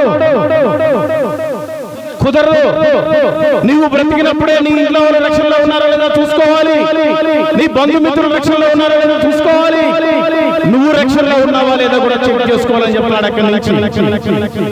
కాబట్టి అదంతా మనం తెలుసుకోవాలి. ఈ లోకం శాస్త్రం కాదు, మనకి తినడానికి ఉందా, ఉండడానికి ఉందా, మనం సుమంగా ఉంటున్నామా కాదు, మన వాళ్ళంతా రక్షణలో ఉన్నారా లేరా, వేషధారంలో ఉన్నారా, వాక్యానుసారం ఉన్నారా, ఈ పాపిష్టి ఈ ఇల్లు ఈ ఊరు కాదు, ఈ బంధుమిత్రులు కాదు, మనంతా అక్కడ, మనంతా పరలోకం చేరాలి అన్న కసితోటి, ఆ గురితోటి కనుక మనం ఉండకపోతే మన ప్రయాణం నరకమే. మీరు గుర్తుపెట్టుకోండి, నరకం ఎవరి కోసమో తయారు చేయాల, ఎవడైతే వాక్యానుసారం లేడో వాడి కోసమే తయారు చేసి పడింది.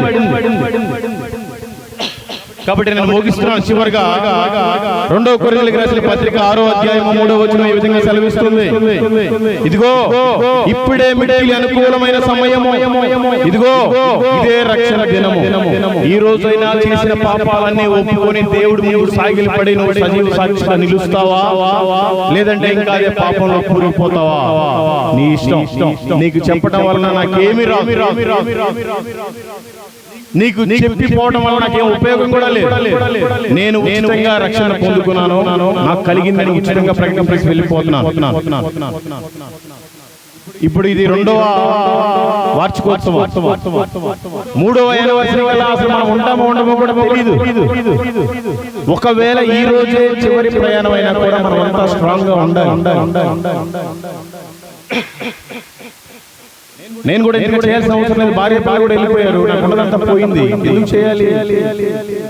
నా దగ్గర డబ్బులు ఉన్నప్పుడే నా భార్య నా దగ్గర సంసారం చేసింది, నా దగ్గర డబ్బులు లేకపోయినా కూడా యేసు ప్రభువు వారు నా కోసం వచ్చి ప్రాణం పెట్టాడు. ఆ ఒక్క విశ్వాసంతో ఉన్నాను. మీరంతా అంతా ఈ కోసం ఆశపడి బ్రతకబాకండి. మనమంటూ దేవుళ్ళో ఉండి దేని గురించి పని చేస్తూ ఉంటే దేవుడే మనల్ని ఆశీర్వదిస్తూ ఉంటాడు. మీకు ఒక చిన్న ఎగ్జాంపుల్ చెప్పేసి వెళ్తాను. నాకు ఒక చిన్న కారు ఉండేది, వోక్స్‌వ్యాగన్ వెంటో. ఒకరోజు ఈ పొదిలి పోలీస్ స్టేషన్ ఎదురుగా ఒక మోరీ దగ్గర ఒక ఆటో వాడు రాంగ్ రూట్ లో వచ్చి గుద్దేశాడు. ఆ గుద్దితే అన్న ఆపే, ఆ పొదిలి దాటి వెళ్తా ఉంటే